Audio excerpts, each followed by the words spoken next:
ਸਵਾਗਤ ਹੈ ਦੋਸਤੋ ਤੁਹਾਡਾ ਆਪਣਾ ਸਾਂਝਾ ਪੰਜਾਬ ਟੀਵੀ ਤੇ ਮੈਂ ਭੁਪਿੰਦਰ ਸਿੰਘ ਸੱਜਣ। ਦੋਸਤੋ ਪੰਥ ਨੂੰ ਦਰਪੇਸ਼ ਚੁਣੌਤੀਆਂ ਸਾਡੇ ਸਾਹਮਣੇ ਬਹੁਤ ਹੀ ਜ਼ਿਆਦਾ ਹੈਗੀਆਂ ਨੇ। ਅਕਸਰ ਆਪਾਂ ਗੱਲ ਕਰਦੇ ਹਾਂ ਕਿ ਇੱਕ ਚੁਣੌਤੀ ਇੱਕ ਵੱਡਾ ਮਸਲਾ ਕੌਮ ਦੇ ਸਾਹਮਣੇ ਹੁੰਦਾ, ਉਹਦੇ ਵਾਸਤੇ ਹਲੇ ਵਿਚਾਰਾਂ ਚੱਲ ਰਹੀਆਂ ਹੁੰਦੀਆਂ ਨੇ, ਸ਼ਾਮ ਤੱਕ ਵਿਚਾਰਾਂ ਚੱਲਦੀਆਂ ਨੇ, ਕੋਈ ਨਾ ਕੋਈ ਹੱਲ ਕੱਢਣ ਬਾਰੇ ਹਾਲੇ ਸੋਚਿਆ ਹੀ ਹੁੰਦਾ ਹੈ ਕਿ ਨਵਾਂ ਮਸਲਾ ਕੌਮ ਦੇ ਸਿਰ ਦੇ ਉੱਪਰ ਆਣ ਖਲੋਂਦਾ ਹੈ। ਔਰ ਉਸ ਤੋਂ ਬਾਅਦ ਫਿਰ ਰਾਤ ਪੈ ਜਾਂਦੀ ਹੈ, ਸਾਰੇ ਜਣੇ ਸੋਚਦੇ ਆ ਕਿ ਚਲੋ ਸਵੇਰ ਨੂੰ ਕੋਈ ਨਾ ਕੋਈ ਇਸ ਮਸਲੇ ਦਾ ਵੀ ਹੱਲ ਕੱਢਾਂਗੇ। ਪਹਿਲਾ ਮਸਲਾ ਪਿੱਛੇ ਪੈ ਜਾਂਦਾ ਔਰ ਉਸ ਤੋਂ ਬਾਅਦ ਜਦੋਂ ਸਵੇਰ ਨੂੰ ਜਾਗ ਖੁੱਲ੍ਹਦੀ ਹੈ ਤਾਂ ਇੱਕ ਨਵਾਂ ਮਸਲਾ ਕੌਮ ਦੇ ਮੂਹਰੇ ਆਣ ਖਲੋਤਾ ਹੁੰਦਾ। ਕੌਮ ਦੇ ਵਿਹੜੇ ਦੇ ਵਿੱਚ ਨਿੱਤ ਨਵੇਂ ਮਸਲੇ, ਨਿੱਤ ਨਵੀਆਂ ਸਮੱਸਿਆਵਾਂ, ਨਿੱਤ ਨਵੀਆਂ ਚੁਣੌਤੀਆਂ ਖਤਮ ਹੋਣ ਦਾ ਨਾਮ ਹੀ ਨਹੀਂ ਲੈ ਰਹੀਆਂ।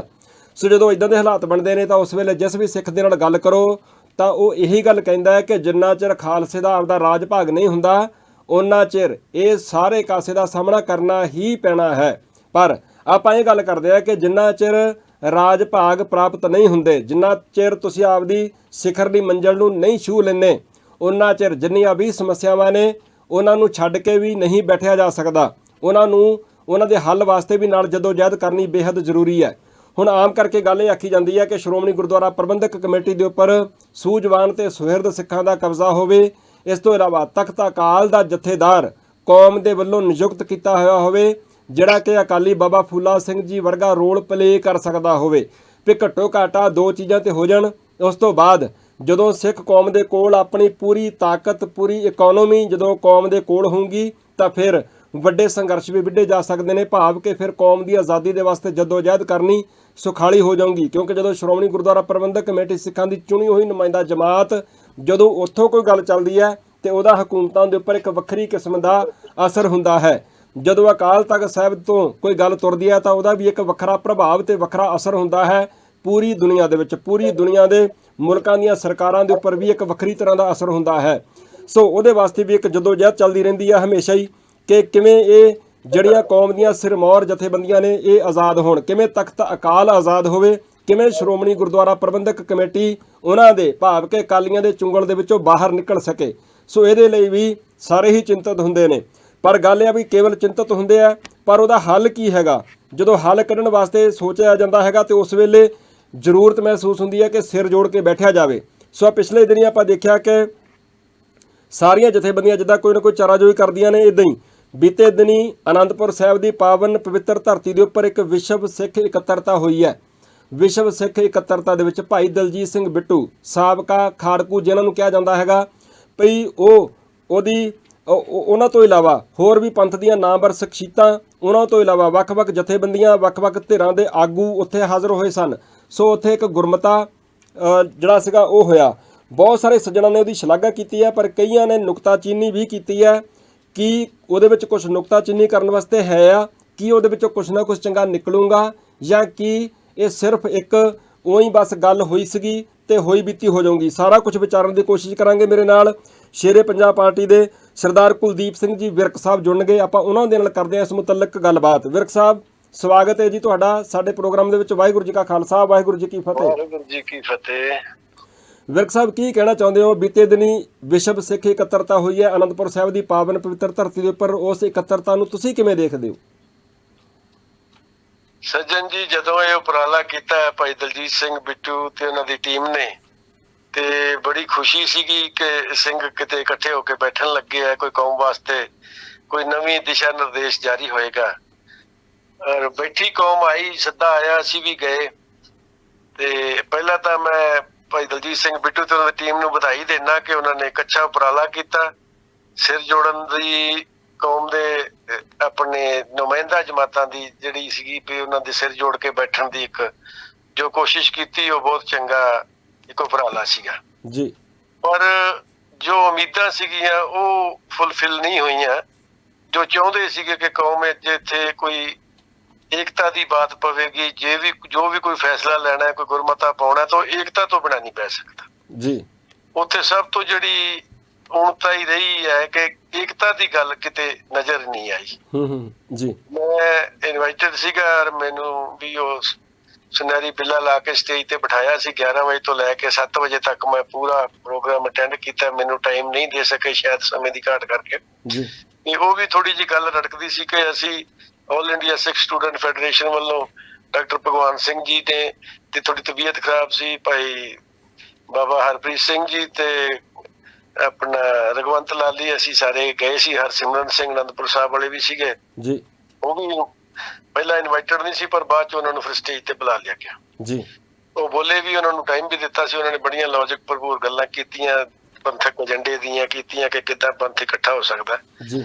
ਜੋ ਮੁੱਖ ਸੀਗਾ ਕਿ ਜਦੋਂ ਅੱਜ ਬੜੇ 28-30 ਸਾਲਾਂ ਬਾਅਦ ਇੱਕ ਸ਼ਾਂਤ ਹੋ ਜਾਣ ਤੋਂ ਬਾਅਦ ਅੱਜ ਇਹ ਉੱਠੇ ਆ, ਨਿਕਲੇ ਆ, ਤੇ ਅੱਜ ਸੀਗਾ ਕਿ ਜੇ ਕੋਈ ਸਟੇਜ ਤੋਂ ਕੋਈ ਐਸੀ ਗੱਲ ਕਰਨਗੇ ਜਿਹਦੇ ਨਾਲ ਕੌਮ ਦੇ ਵਿੱਚ ਜੋ ਵਿਵਾਦ ਖੜਾ ਹੋਇਆ ਹੋਇਆ ਜੁਝਾਰੂ ਜਥੇਬੰਦੀਆਂ 'ਚ ਜੀ, ਉਹ ਇੱਕ ਮੁੱਠ ਹੋ ਜਾਣਗੀਆਂ ਅੱਜ ਸਟੇਜ ਤੇ। ਜੀ। ਔਰ ਉੱਥੇ ਕੋਈ ਏਕਤਾ ਦਾ ਜ਼ਿਕਰ ਹੀ ਨਹੀਂ ਕੀਤਾ ਗਿਆ। ਜਿਹੜੇ ਕੋਈ ਰੁੱਸੇ ਹੋਏ ਨੇ ਉਹਨਾਂ ਨੂੰ ਮਨਾਉਣ ਦਾ ਗੱਲ ਨਹੀਂ ਹੋਈ।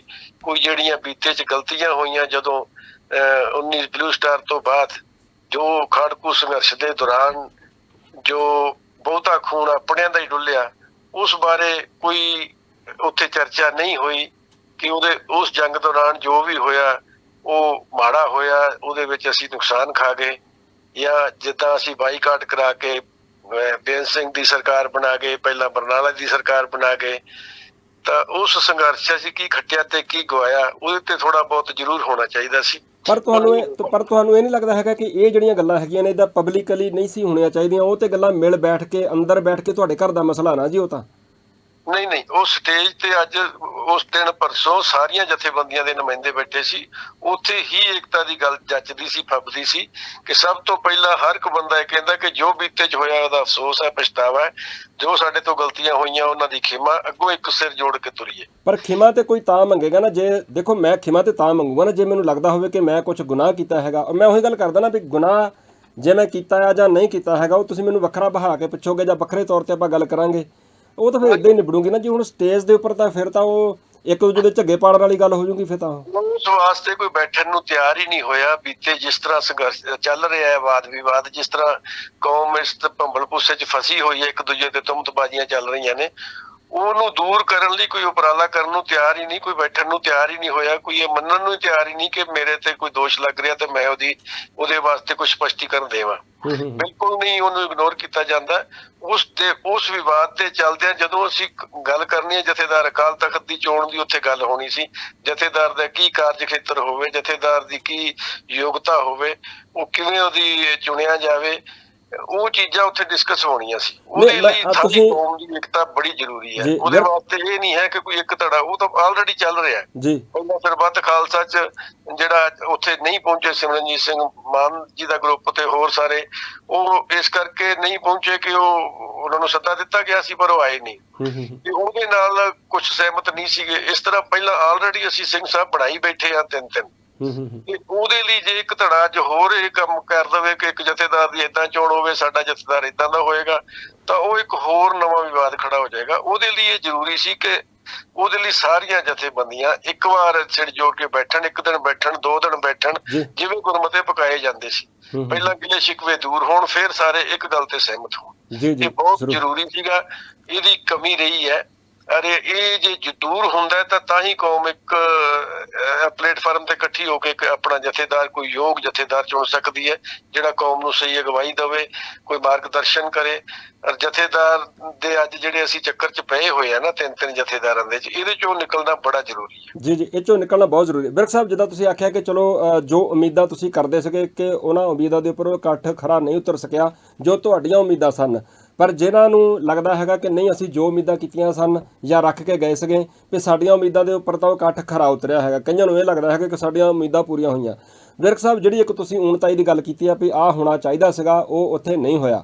ਇਹ ਤੋਂ ਇਲਾਵਾ ਜਿਹੜਾ ਗੁਰਮਤਾ ਹੈਗਾ, ਮੈਂ ਗੁਰਮਤਾ ਜਿਹੜਾ ਹੈਗਾ ਜੋ ਵੀ ਹੈਗਾ, ਇੱਕ ਇਨ ਬਿਨ ਸ਼ਬਦ ਸਾਰੇ ਮੇਰੇ ਬਿਲਕੁਲ ਸਾਹਮਣੇ ਪਏ ਹੋਏ ਆ ਲੈਪਟਾਪ ਦੇ ਵਿੱਚ। ਮੈਨੂੰ ਲੱਗਦਾ ਕਿ ਉਹ ਇਬਾਰਤ ਥੋੜ੍ਹੀ ਲੰਬੀ ਹੈਗੀ ਆ, ਮੈਂ ਉਹਨੂੰ ਸਾਰੀ ਤੁਸੀਂ ਪੜ੍ਹੀ ਹੋਊਗੀ, ਸਾਡੇ ਦਰਸ਼ਕਾਂ ਨੇ ਵੀ ਜ਼ਰੂਰ ਪੜ੍ਹੀ ਹੋਊਗੀ। ਉਹਦੇ ਵਿੱਚ ਤੁਸੀਂ ਦੇਖੋ, ਉਹਦੇ ਵਿੱਚ ਕੋਈ ਇੱਕ ਜਥੇਬੰਦੀ ਨਵੀਂ ਬਣਾਉਣ ਦੀ ਗੱਲ ਨਹੀਂ ਕੀਤੀ ਗਈ ਹੈਗੀ। ਉਹਦੇ ਵਿੱਚ ਜਥੇਦਾਰ ਦੀ ਜਿਹੜੀ ਸ਼ਖਸੀਅਤ ਹੈਗੀ ਆ ਉਹ ਕਿੱਦਾਂ ਦੀ ਹੋਣੀ ਚਾਹੀਦੀ ਹੈ। ਮੈਨੂੰ ਚੇਤਾ ਕਿ ਤੁਸੀਂ ਨਾ ਅਕਸਰ ਆਪਣੇ ਪ੍ਰੋਗਰਾਮ ਦੇ ਵਿੱਚ ਇੱਕ ਗੱਲ ਕਰਦੇ ਹੁੰਦੇ ਹੋ ਕਿ ਅਕਾਲ ਤਖਤ ਸਾਹਿਬ ਦਾ ਜਥੇਦਾਰ ਕਿੱਦਾਂ ਦਾ ਹੋਵੇ ਔਰ ਅਕਾਲ ਤਖਤ ਸਾਹਿਬ ਤੇ ਗੁਰੂ ਘਰਾਂ ਦਾ ਪ੍ਰਬੰਧ ਕਿਸ ਕਿਸਮ ਦੇ ਸਿੰਘਾਂ ਦੇ ਹੱਥ ਹੋਵੇ। ਨਿਹੰਗ ਸਿੰਘਾਂ ਦਾ ਤੁਸੀਂ ਜ਼ਿਕਰ ਕਰਦੇ ਹੁੰਦੇ ਹੋ। ਮੈਂ ਨਾ ਜਦੋਂ ਵਿਰਕ ਸਾਹਿਬ ਆ ਪੜ੍ਹ ਰਿਹਾ ਹੈਗਾ ਕਿ ਤਖਤ ਸਾਹਿਬ ਦੇ ਪ੍ਰਬੰਧਕ ਅਕਾਲੀ ਜਥੇ ਦੀਆਂ ਸ਼ਖਸੀਅਤਾਂ ਵਿੱਚ ਹੇਠ ਲਿਖੀਆਂ ਸਿਫਤਾਂ ਹੋਣੀਆਂ ਜ਼ਰੂਰੀ ਹਨ। ਉਹਦੇ ਵਿੱਚ ਜਿਹੜੀਆਂ ਉਹਨਾਂ ਨੇ ਸਿਫਤਾਂ ਲਿਖੀਆਂ ਹੋਈਆਂ ਨਾ ਵਿਰਕ ਸਾਹਿਬ, ਮੈਨੂੰ ਲੱਗਦਾ ਕਿ ਤੁਸੀਂ ਜ਼ਰੂਰ ਪੜ੍ਹੀਆਂ ਹੋਣੀਆਂ। ਉਹਨਾਂ ਸਿਫਤਾਂ ਦੇ ਵਿੱਚੋਂ ਤੁਹਾਨੂੰ ਕੋਈ ਘਾਟ ਲੱਗਦੀ ਆ ਵੀ ਹਾਂ ਵੀ ਇੱਥੇ ਆਹ ਘਾਟ ਵਾ? ਇੱਕ ਐਜ਼ ਏ ਸਿੱਖ ਪੱਤਰਕਾਰ ਮੈਨੂੰ ਲੱਗਦਾ ਕਿ ਵਾਕਈ ਜਥੇਦਾਰ ਤੇ ਜਿਹੜਾ ਉਹ ਜਥਾ ਹੈਗਾ ਇਦਾਂ ਦਾ ਹੀ ਹੋਣਾ ਚਾਹੀਦਾ। ਮੈਨੂੰ ਤਾਂ ਐਂ ਲੱਗਦਾ ਕਈ ਵਾਰ। ਇਹਦੇ ਚ ਦੇਖੋ ਕਿੰਤੂ ਪ੍ਰੰਤੂ ਵਾਲੇ ਨੇ ਜੋ ਕੁਝ ਇਹਦੇ ਚ ਰੱਖੀਆਂ ਗਈਆਂ ਨੇ ਸ਼ਰਤਾਂ, ਉਹਦੇ ਤੇ ਇੱਕ ਸਵਾਲ ਵੀ ਉੱਠਦਾ ਹੈ। ਆਪਣਾ ਪੰਨੂ ਸਾਹਿਬ ਨੇ ਇਹਦੇ ਉੱਤੇ ਇੱਕ ਵਾਦ ਵਿਵਾਦ ਖੜਾ ਵੀ ਕਰ ਦਿੱਤਾ ਉਹਨਾਂ ਨੇ ਆਪਣੀ ਇੱਕ ਸਟੇਟਮੈਂਟ ਦੇ ਕੇ ਜੀ ਜੀ ਕਿ ਜਿੱਦਾਂ ਇਹ ਕਿਹਾ ਗਿਆ ਹੈ ਕਿ ਜਥੇਦਾਰ ਜਿਹੜਾ ਹੈ ਉਹ ਬਿਲਕੁਲ ਦੁਨੀਆਦਾਰੀ ਤੋਂ ਰਹਿਤ ਹੋਣਾ ਚਾਹੀਦਾ, ਉਹਦਾ ਕੋਈ ਪਰਿਵਾਰ ਨਾਲ ਸੰਬੰਧ ਨਹੀਂ ਚਾਹੀਦਾ, ਕੋਈ ਘਰ-ਬਾਰ ਨਾਲ ਸੰਬੰਧ ਨਹੀਂ ਚਾਹੀਦਾ, ਕੋਈ ਉਹਦੇ ਨਾਲ ਪ੍ਰਾਪਰਟੀ ਜਾਇਦਾਦ ਨਹੀਂ ਚਾਹੀਦੀ। ਉਹ ਇੱਕ ਨਿਸ਼ਕਾਮ ਸੇਵਕ, ਮੈਂ ਤਾਂ ਨਿਸ਼ਕਾਮ ਸੇਵਕ ਕਹੂੰਗਾ, ਉਹਨਾਂ ਨੇ ਤਾਂ ਸ਼ਬਦ ਵਰਤਿਆ ਕੋਈ ਨਾਥ ਜੋਗੀ ਹੋਣਾ ਚਾਹੀਦਾ, ਪਰ ਮੈਂ ਇਹ ਕਹਿੰਦਾ ਕਿ ਨਿਸ਼ਕਾਮ ਸੇਵਕ ਦਾ ਇੱਕੋ ਇਹਨਾਂ ਦਾ ਇੱਛਾ ਹੈ। ਪਰ ਜਥੇਦਾਰ ਦੇ ਉੱਤੇ ਇਹ ਪਾਬੰਦੀਆਂ ਲਾਉਣੀਆਂ ਕੋਈ ਬਹੁਤੀ ਗੱਲ ਵਾਜਬ ਨਹੀਂ ਹੈ। ਜਥੇਦਾਰ ਜੋ ਅਕਾਲ ਤਖਤ ਦੀ ਅਗਵਾਈ ਕਰੇ ਉਹ ਇੱਕ ਦੂਰਅੰਦੇਸ਼ੀ ਹੋਣਾ ਚਾਹੀਦਾ, ਦੂਰਅੰਦੇਸ਼ੀ ਹੋਵੇ, ਪੜ੍ਹਿਆ ਲਿਖਿਆ ਹੋਵੇ, ਉਹਦੀ ਯੋਗਤਾ ਹੋਣੀ ਚਾਹੀਦੀ ਹੈ। ਦੁਨੀਆ ਦੇ ਅੱਜ ਦੀ ਦੁਨੀਆ ਦੀ ਸਾਰੀ ਟੈਕਨੋਲੋਜੀ ਨੂੰ, ਅੱਜ ਦੀ ਦੁਨੀਆ ਦੇ ਸਾਰੇ ਜੋ ਰਣਨੀਤੀ ਉਹਨੂੰ ਸਮਝਦਾ ਹੋਵੇ, ਕੌਮ ਦੀ ਅਗਵਾਈ ਤਾਂ ਕਰ ਪਾਏਗਾ ਜੀ। ਨਹੀਂ ਇੱਥੇ ਲਿਖਿਆ ਹੋਇਆ, ਮੈਂ ਕੌਮ ਨੂੰ ਨਾਮ ਜਪਾਉਣ ਵਾਲਾ ਨਹੀਂ ਚਾਹੀਦਾ। ਨਹੀਂ ਇੱਥੇ ਲਿਖਿਆ ਹੋਇਆ ਵਿਰਕ ਸਾਹਿਬ, ਸੰਤ ਫਕੀਰ ਭਗਤ ਚਾਹੀਦਾ, ਇੱਕ ਵਿਜ਼ਨਰੀ ਮੈਨ ਚਾਹੀਦਾ ਜਿਹੜਾ ਇੱਕ ਹਰ ਹਾਲਾਤਾਂ ਨੂੰ ਸਮਝਦੇ ਹੋਏ, ਦੁਸ਼ਮਣ ਦੀਆਂ ਚਾਲਾਂ ਨੂੰ ਸਮਝਦੇ ਹੋਏ, ਨਿਤ ਨਵੀਆਂ ਮੁਸੀਬਤਾਂ ਸਾਡੇ ਤੇ ਆ ਰਹੀਆਂ ਨੇ, ਉਹਨਾਂ ਨੂੰ ਸਮਝਣ ਦੇ ਸਮਰੱਥ ਹੋਵੇ ਔਰ ਉਹਨਾਂ ਦਾ ਕੋਈ ਰਸਤਾ ਮਾਰਗਦਰਸ਼ਨ ਕੌਮ ਨੂੰ ਕੋਈ ਦਵੇ ਕਿ ਇਹਦਾ ਮੁਕਾਬਲਾ ਏਦਾਂ ਕਰਨਾ। ਜਥੇਦਾਰ ਤਾਂ ਮੈਂ ਸਮਝਦਾ ਕਿ ਜਥੇਦਾਰ ਏਦਾਂ ਦਾ ਚਾਹੀਦਾ। ਸਾਨੂੰ ਕੋਈ ਸਾਧ ਸੰਤ ਜਾਂ ਤਿਆਗੀ ਫਕੀਰ ਨਹੀਂ ਚਾਹੀਦਾ। ਉਹ ਭਗਤ ਸੰਤ ਹੈਗੇ ਨੇ ਸਾਡੇ ਕੋਲ, ਸੰਤ ਸਮਾਜ ਬਹੁਤ ਵੱਡਾ ਹੈ ਜੋ ਕੌਮ ਨੂੰ ਮਾਰਗਦਰਸ਼ਨ ਕਰ ਰਹੇ ਆ, ਪ੍ਰਚਾਰ ਕਰ ਰਹੇ ਆ, ਸਾਰਾ ਕੁਝ ਸਿੱਖੀ ਦਾ ਪ੍ਰਚਾਰ ਕਰ ਰਹੇ ਆ, ਲੋਕਾਂ ਨੂੰ ਵੱਡੇ ਵੱਡੇ ਡੇਰੇ ਬਣੇ ਆ, ਲੱਖਾਂ ਦੀ ਸੰਗਤ ਚ ਜਾਂਦੀ ਹੈ। ਉਹ ਇੱਕ ਅਲੱਗ ਇਸ਼ੂ ਹੈ। ਇਹ ਕੋਈ ਜੋ ਅਕਾਲ ਤਖਤ ਸਾਹਿਬ ਹੈ ਇੱਕ ਤਖਤ ਹੈ। ਮੈਂ ਇੱਥੇ ਇੱਕ ਗੱਲ ਕਹਿਣੀ ਚਾਹੁੰਦਾ ਕਿ ਤਖਤ ਤੇ ਗੁਰਦੁਆਰੇ ਚ ਜ਼ਮੀਨ ਅਸਮਾਨ ਦਾ ਫਰਕ ਹੈ। ਗੁਰੂ ਹਰਗੋਬਿੰਦ ਪਾਤਸ਼ਾਹ ਨੇ ਗੁਰੂ ਅਰਜਨ ਪਾਤਸ਼ਾਹ ਦੀ ਸ਼ਹੀਦੀ ਤੋਂ ਬਾਅਦ ਗੁਰੂ ਨੇ ਆਪਣਾ ਰਾਮਦਾਸ ਜੀ ਦੇ ਦਰਬਾਰ ਦੇ ਸਾਹਮਣੇ ਗੁਰਦੁਆਰੇ ਦੇ ਅਕਾਲ ਤਖਤ ਸਾਹਿਬ ਦੀ ਉਸਾਰੀ ਕਰਾਈ। ਤਖਤ ਤੇ ਬੈਠੇ ਆ, ਅੰਮ੍ਰਿਤਸਰ ਦਾ ਨੂੰ ਇੱਕ ਕਿਲੇ ਦਾ ਰੂਪ ਦੇ ਦਿੱਤਾ, ਫੌਜਾਂ ਤਿਆਰ ਕੀਤੀਆਂ। ਔਰ ਇੱਥੇ ਮੈਂ ਦੱਸ ਦੇਣਾ ਚਾਹੁੰਦਾ ਕਿ 5 ਉਹਨਾਂ ਨੇ ਜਥੇ ਬਣਾਏ ਸੀਗੇ। ਭਾਈ ਬਿਧੀ ਚੰਦ ਸੀ ਉਹਨਾਂ ਦੇ ਜਥੇ ਦੇ ਮੁਖੀ, ਇੱਕ ਜਥੇ ਦੇ ਭਾਈ ਪਿਰਾਣਾ ਜੀ ਸੀਗੇ, ਤਾਂ 5 ਜਥੇਦਾਰ ਜਿਨ੍ਹਾਂ ਦੇ ਨਾਲ 500 ਸਿੰਘਾਂ ਦੇ ਜਥੇ ਸੀਗੇ। ਫੌਜ ਤਿਆਰ ਕੀਤੀ ਸੀ, ਇਟ ਮੀਨਸ 5 ਕੰਪਨੀਆਂ, 5 ਬ੍ਰਿਗੇਡ ਬਣਾਏ ਸੀਗੇ ਤੇ ਫਿਰ 4 ਜੰਗਾਂ ਲੜੀਆਂ ਚ 4 ਜਿੱਤੀਆਂ। ਉਹ ਜਿਹੜਾ ਤਖਤ ਹੈ ਗੁਰਦੁਆਰਾ ਨਹੀਂ, ਉਹਨੂੰ ਤਖਤ ਰਹਿਣ ਦਿੱਤਾ ਜਾਵੇ, ਉਹਨੂੰ ਗੁਰਦੁਆਰਾ ਨਾ ਬਣਾਇਆ ਜਾਵੇ। ਉੱਥੇ ਜੋ ਬੈਠੇਗਾ ਕੋਈ ਯੋਧਾ ਬਲੀ ਚਾਹੀਦਾ, ਅਕਾਲੀ ਫੂਲਾ ਸਿੰਘ ਵਰਗਾ ਜਥੇਦਾਰ, ਸ਼ਹੀਦ ਭਾਈ ਹਨੂਮਾਨ ਸਿੰਘ ਜੀ ਜੋ ਸੋਹਣੇਵਾਂ ਸ਼ਹੀਦ ਹੋਏ ਆ, ਉਹਨਾਂ ਵਰਗਾ ਜਥੇਦਾਰ ਚਾਹੀਦਾ, ਬਾਬਾ ਦੀਪ ਸਿੰਘ ਵਰਗਾ ਚਾਹੀਦਾ, ਭਾਈ ਮਨੀ ਸਿੰਘ ਵਰਗਾ ਚਾਹੀਦਾ। ਮਤਲਬ ਉੱਥੇ ਜੋ ਬੈਠੇ, ਜੇ ਕੌਮ ਨੂੰ ਮੁਸੀਬਤ ਪਵੇ ਤੇ ਅੱਗੇ ਹੋ ਕੇ ਲੜੇ ਵੀ। ਚਾਹੀਦਾ ਅਕਾਲੀ ਫੂਲਾ ਸਿੰਘ ਵਾਂਗੂ ਜਦੋਂ ਕੌਮ ਤੇ ਭੀੜ ਆਵੇ ਤਾਂ ਉਹ ਫਿਰ ਖੰਡਾ ਵੀ ਚਲਾਉਣਾ ਚਾਹੀਦਾ। ਵਿਰਕ ਸਾਹਿਬ ਜਿਹੜੀਆਂ ਤੁਸੀਂ ਆਹ ਖੂਬੀਆਂ ਗਿਣਾ ਰਹੇ ਹੋ, ਮੈਂ ਤੁਹਾਡੀ ਗੱਲ ਮੈਂ ਬਿਲਕੁਲ ਵੀ ਟੋਕੀ ਨਹੀਂ ਹੈਗੀ ਜਦੋਂ ਤੁਸੀਂ ਗੱਲ ਕਰ ਰਹੇ ਸੀ ਕਿ ਜਿਹੜੀਆਂ ਖੂਬੀਆਂ ਤੁਸੀਂ ਗਿਣਾ ਰਹੇ ਹੋ, ਮੈਂ ਦੇਖ ਰਿਹਾ ਕਿ ਮੈਂ ਨਾਲ ਦੇਖੀ ਜਾਣ ਡਿਆ ਸੀਗਾ, ਉਹਦੇ ਵਿੱਚ ਵਾਕਈ ਸਾਰੀਆਂ ਖੂਬੀਆਂ ਲਿਖੀਆਂ ਹੋਈਆਂ। ਇੱਥੇ ਲਿਖਿਆ ਹੋਇਆ ਬਕਾਇਦਾ ਕਿ ਜਿਹੜਾ ਉਹ ਜਥੇਦਾਰ ਹੈਗਾ ਉਹ ਕਿਵੇਂ ਦਾ ਹੋਵੇ, ਔਰ ਉਹ ਜਥੇਦਾਰ ਦੇ ਵਿੱਚ ਤਖਤ ਸਾਹਿਬ ਦੇ ਪ੍ਰਬੰਧਕ ਅਕਾਲੀ ਜਥਾ, ਜਿਹੜਾ ਉਹ ਅਕਾਲੀਆਂ ਦਾ ਜਥਾ ਹੋਵੇ, ਉਹ ਕਿੱਦਾਂ ਦਾ ਹੋਵੇ। ਉਹਦੇ ਵਿੱਚ ਲਿਖਿਆ ਹੋਇਆ ਬਕਾਇਦਾ ਇੱਦਾਂ ਹੀ, ਜਿਹੜਾ ਤੁਸੀਂ ਜ਼ਿਕਰ ਕੀਤਾ ਨਾ ਜੀ, ਨਿਰਭਉ, ਬੈਨ ਪੂਰੀ ਚੜ੍ਹਦੀ ਕਲਾ, ਨਿਰਭਉ, ਜਿਹੜਾ ਮਤਲਬ ਕਿ ਡਰ ਤੋਂ ਰਹਿਤ ਹੋਵੇ, ਜਿਹੜਾ ਡਰਦਾ ਹੀ ਨਾ ਹੋਵੇ।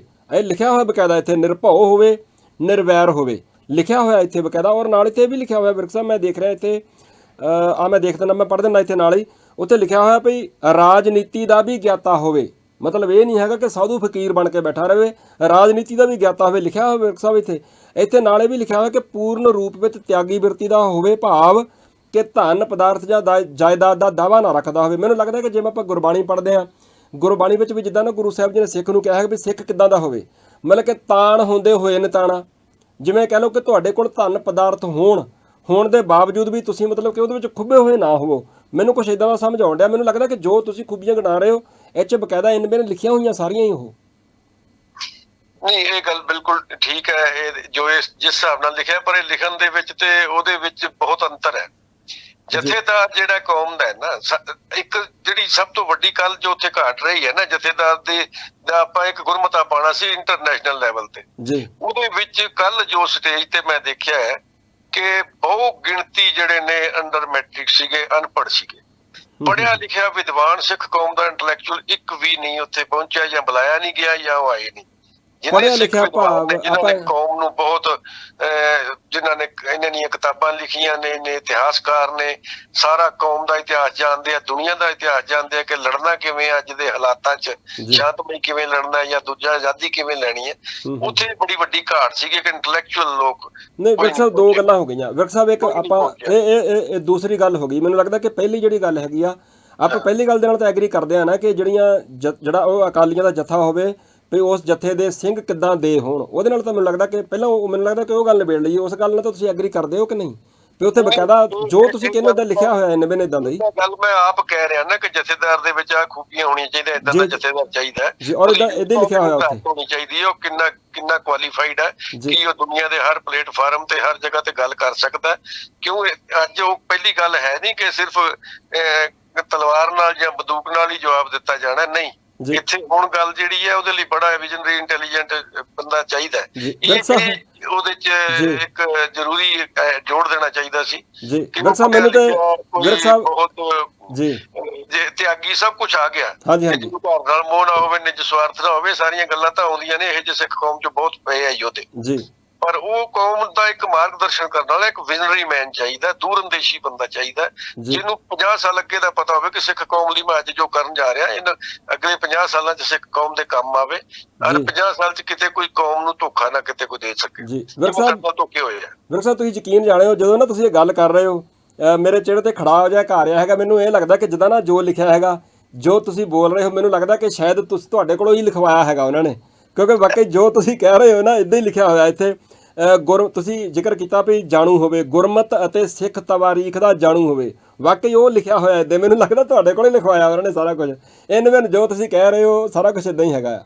ਠੀਕ ਹੈ, ਚਲੋ ਇਸ ਤੋਂ ਇਲਾਵਾ ਤੁਸੀਂ ਹੋਰ ਗੱਲ ਕਰ ਰਹੇ ਸੀਗੇ ਵਿਰਕ ਸਾਹਿਬ, ਤੁਹਾਨੂੰ ਲੱਗਦਾ ਕਿ ਜੋ ਵੀ ਇਹ ਹੋ ਰਿਹਾ ਹੈਗਾ, ਜਿਹੜਾ ਇੱਕ ਯਤਨ ਕੀਤਾ ਗਿਆ ਹੈਗਾ, ਜੇ ਵਾਕਈ ਜੇ ਚਲੋ ਇਹਦੇ ਵਿੱਚ ਕੋਈ ਐਡ ਕਰਨ ਵਾਲੀ ਗੱਲ ਹੈਗੀ ਹੈ, ਜੇ ਆਉਂਦੇ ਦਿਨਾਂ ਵਿੱਚ ਜਾਂ ਆਉਂਦੇ ਸਮੇਂ ਵਿੱਚ ਜਾਂ ਅਗਲੇ ਇਕੱਠ ਵਿੱਚ ਐਡ ਕਰ ਲਈ ਜਾਵੇ, ਤਾਂ ਤੁਹਾਨੂੰ ਲੱਗਦਾ ਕਿ ਇੱਕ ਇਸ ਰਾਹ ਦੇ ਉੱਪਰ ਤੁਰਦਿਆਂ ਹੋਇਆਂ ਤੁਸੀਂ ਅਕਾਲ ਤਖਤ ਨੂੰ ਉਹਨਾਂ ਦੇ ਕੋਲੋਂ ਆਜ਼ਾਦ ਕਰਵਾ ਸਕਦੇ ਹੋ, ਜਿਨ੍ਹਾਂ ਨੇ ਬਹੁਤ ਜ਼ਿਆਦਾ ਢਾਹ ਲਾਈ ਹੋਈ ਆ, ਅੱਜ ਜਿਨ੍ਹਾਂ ਦੇ ਕੰਟਰੋਲ 'ਚ ਆ ਸਾਰਾ ਕੁਝ?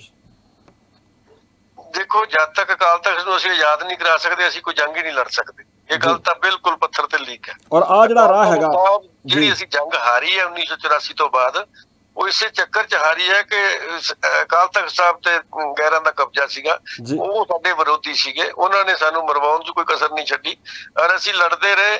ਆਪ ਮੁਹਾਰੇ ਦਿਸ਼ਾਹੀਨ ਅਸੀਂ ਜੰਗ ਲੜੀ ਹੈ, ਜਿਹਦੇ 'ਚ ਸਾਡਾ ਬਹੁਤ ਵੱਡਾ ਨੁਕਸਾਨ ਹੋ ਗਿਆ, ਆਪਣਿਆਂ ਦਾ ਖੂਨ ਬਹੁਤਾ ਡੁੱਲਿਆ। ਜਥੇਦਾਰ ਅਕਾਲ ਤਖਤ ਸਾਹਿਬ ਸਾਰੀ ਕੌਮ ਦਾ ਸਾਂਝਾ ਹੋਵੇ, ਗਰਮ ਖਿਆਲੀਆਂ ਦਾ ਵੀ, ਨਰਮ ਖਿਆਲੀਆਂ ਦਾ ਵੀ। ਮੈਂ ਇੱਕ ਵਿਚਾਰ ਦਿੱਤੇ ਸੀ ਥੋੜੇ ਇਸ ਤੋਂ 5 ਦਿਨ ਪਹਿਲਾਂ, ਇੱਕ ਸੈਮੀਨਾਰ ਜਲੰਧਰ ਵਿਖੇ ਕਰਵਾਇਆ ਗਿਆ ਸੀ ਸਿੱਖ ਬੁੱਧੀਜੀਵੀਆਂ ਦਾ।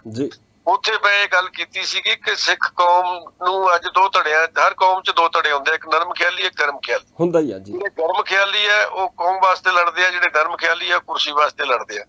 ਸਾਡੇ 3 ਧੜੇ ਆ, ਇੱਕ ਗੋਲਕ ਵਾਸਤੇ ਲੜਦੇ ਆ। ਅਸੀਂ 3 ਧੜਿਆਂ 'ਚ ਵੰਡੀ ਹੋਈ ਸਿੱਖ ਕੌਮ।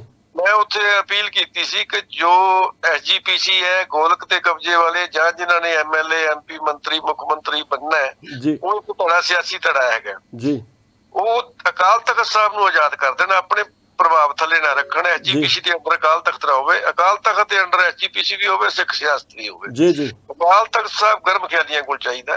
ਅਕਾਲ ਤਖਤ ਸਾਹਿਬ ਨੇ ਜੰਗ ਲੜਨੀ ਹੈ, ਜੰਗਾਂ ਦਾ ਜਵਾਬ ਦੇਣਾ ਹੈ। ਜੋ ਸਿੱਖ ਕੌਮ ਤੇ ਹਮਲੇ ਹੁੰਦੇ ਆ ਉਹਦਾ ਜਵਾਬ ਅਕਾਲ ਤਖਤ ਤੋਂ ਜਾਣਾ ਚਾਹੀਦਾ। ਸਾਡੇ ਕੀ ਹੁੰਦਾ, ਅਕਾਲ ਤਖਤ ਸਾਹਿਬ ਥੱਲੇ ਔਰ ਉਹਦੇ ਉੱਤੇ ਸਿਆਸਤ ਹਾਵੀ ਹੈ, SGPC ਹਾਵੀ ਹੈ। ਜਦੋਂ ਮਰਜ਼ੀ ਉਹਨੂੰ ਲਾ ਦੇਣ, ਜਿਹੜਾ ਮਰਜ਼ੀ ਬਿਠਾ ਦੇਣ, ਕੋਈ ਉਹਦੀ ਯੋਗਤਾ ਨਹੀਂ, ਕੋਈ ਉਹਦਾ ਬੈਕਗਰਾਉਂਡ ਨਹੀਂ ਦੇਖਣੀ, ਉਹਦਾ ਕਿਰਦਾਰ ਕੀ ਹੈ, ਕੁਛ ਬਿਨਾਂ ਦੇਖੇ ਇੱਕ ਰਬੜ ਸਟੈਂਪ ਬਿਠਾ ਦਿੰਦੇ ਆ। ਔਰ ਉਹ ਇੱਕ ਐਡੀ ਮਤਲਬ ਮਜ਼ਾਕੀਆ ਬਣਾ ਛੱਡੀ ਹੈ ਪਦਵੀ ਕਿ ਜਿਹੜਾ ਬੈਠਦਾ ਉਹਨੂੰ ਸਾਰੀ ਕੌਮ ਗਾਲਾਂ ਕੱਢਦੀ ਹੈ। ਪਹਿਲੇ ਦਿਨ ਤੋਂ ਹੀ ਗਾਲਾਂ ਸ਼ੁਰੂ ਹੋ ਜਾਂਦੀਆਂ ਨੇ। ਮੈਂ ਦੇਖ ਰਿਹਾ 84 ਤੋਂ ਲੈ ਕੇ, ਚਾਹੇ ਉਹਦੇ ਤੇ ਮੱਕੜ ਸਾਹਿਬ ਆਏ, ਚਾਹੇ ਪਹਿਲਾਂ ਟੋੜਾ ਸਾਹਿਬ ਰਹੇ, ਚਾਹੇ ਬੀਬੀ ਜਗੀਰ ਕੌਰ ਆਈ, ਚਾਹੇ ਬਡੂੰਗਰ ਸਾਹਿਬ ਆਏ, ਤੇ ਚਾਹੇ ਗਿਆਨੀ ਗੁਰਬਚਨ ਸਿੰਘ ਆਏ, ਤੇ ਚਾਹੇ ਗਿਆਨੀ ਹਰਪ੍ਰੀਤ ਸਿੰਘ ਜੀ ਆਏ, ਜਾਂ ਉਹ ਨਵੇਂ ਰਘਬੀਰ ਸਿੰਘ ਜੀ ਆ ਗਏ।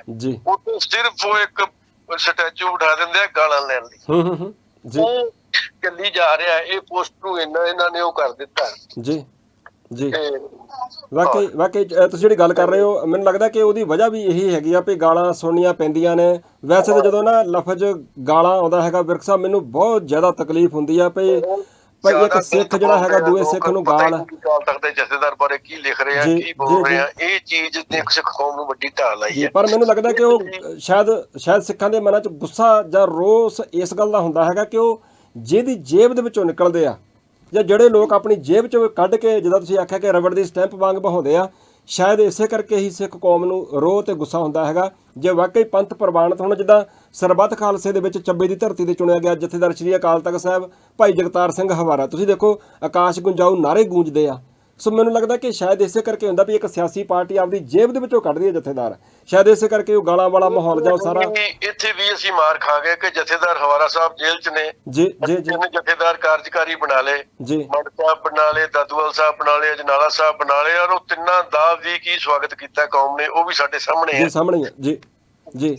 ਇਸ ਲਈ ਸਰਬ ਪ੍ਰਵਾਨਿਤ ਦੀ ਗੱਲ ਇਹ ਤਾਂ ਚੱਲੀ ਸੀ, ਇਸ ਜੋ ਪ੍ਰਬੰਧ ਉਹਨਾਂ ਨੇ ਕੀਤਾ ਇਹ ਤਾਂ ਇੰਨਾ ਅੱਛਾ ਲੱਗ ਰਿਹਾ ਸੀ ਕਿ ਕੌਮ ਕਿਸੇ ਰਾਹ ਤੁਰ ਪਈ ਹੈ ਜੀ। ਅੱਜ ਕੌਮ ਜਿਵੇਂ ਇਸ ਰਾਹ ਆਈ ਹੈ ਤੇ ਸ਼ਾਇਦ ਅਕਾਲ ਤਖਤ ਸਾਹਿਬ ਆਜ਼ਾਦ ਹੋ ਜਾਵੇ, ਇੱਕ ਉੱਥੇ ਜੋ ਆਪਣੀ ਸਰਵਉੱਚ ਪਦਵੀ ਹੋਵੇ, ਉੱਥੋਂ ਜੋ ਹੁਕਮ ਜਾਰੀ ਹੋਵੇ ਸਾਰੀ ਕੌਮ ਵਾਸਤੇ ਜਾਰੀ ਹੋਵੇ, ਸਾਰੀ ਕੌਮ ਉਹਨੂੰ ਸਮਰਪਿਤ ਹੋਵੇ ਔਰ ਮੰਨੇ।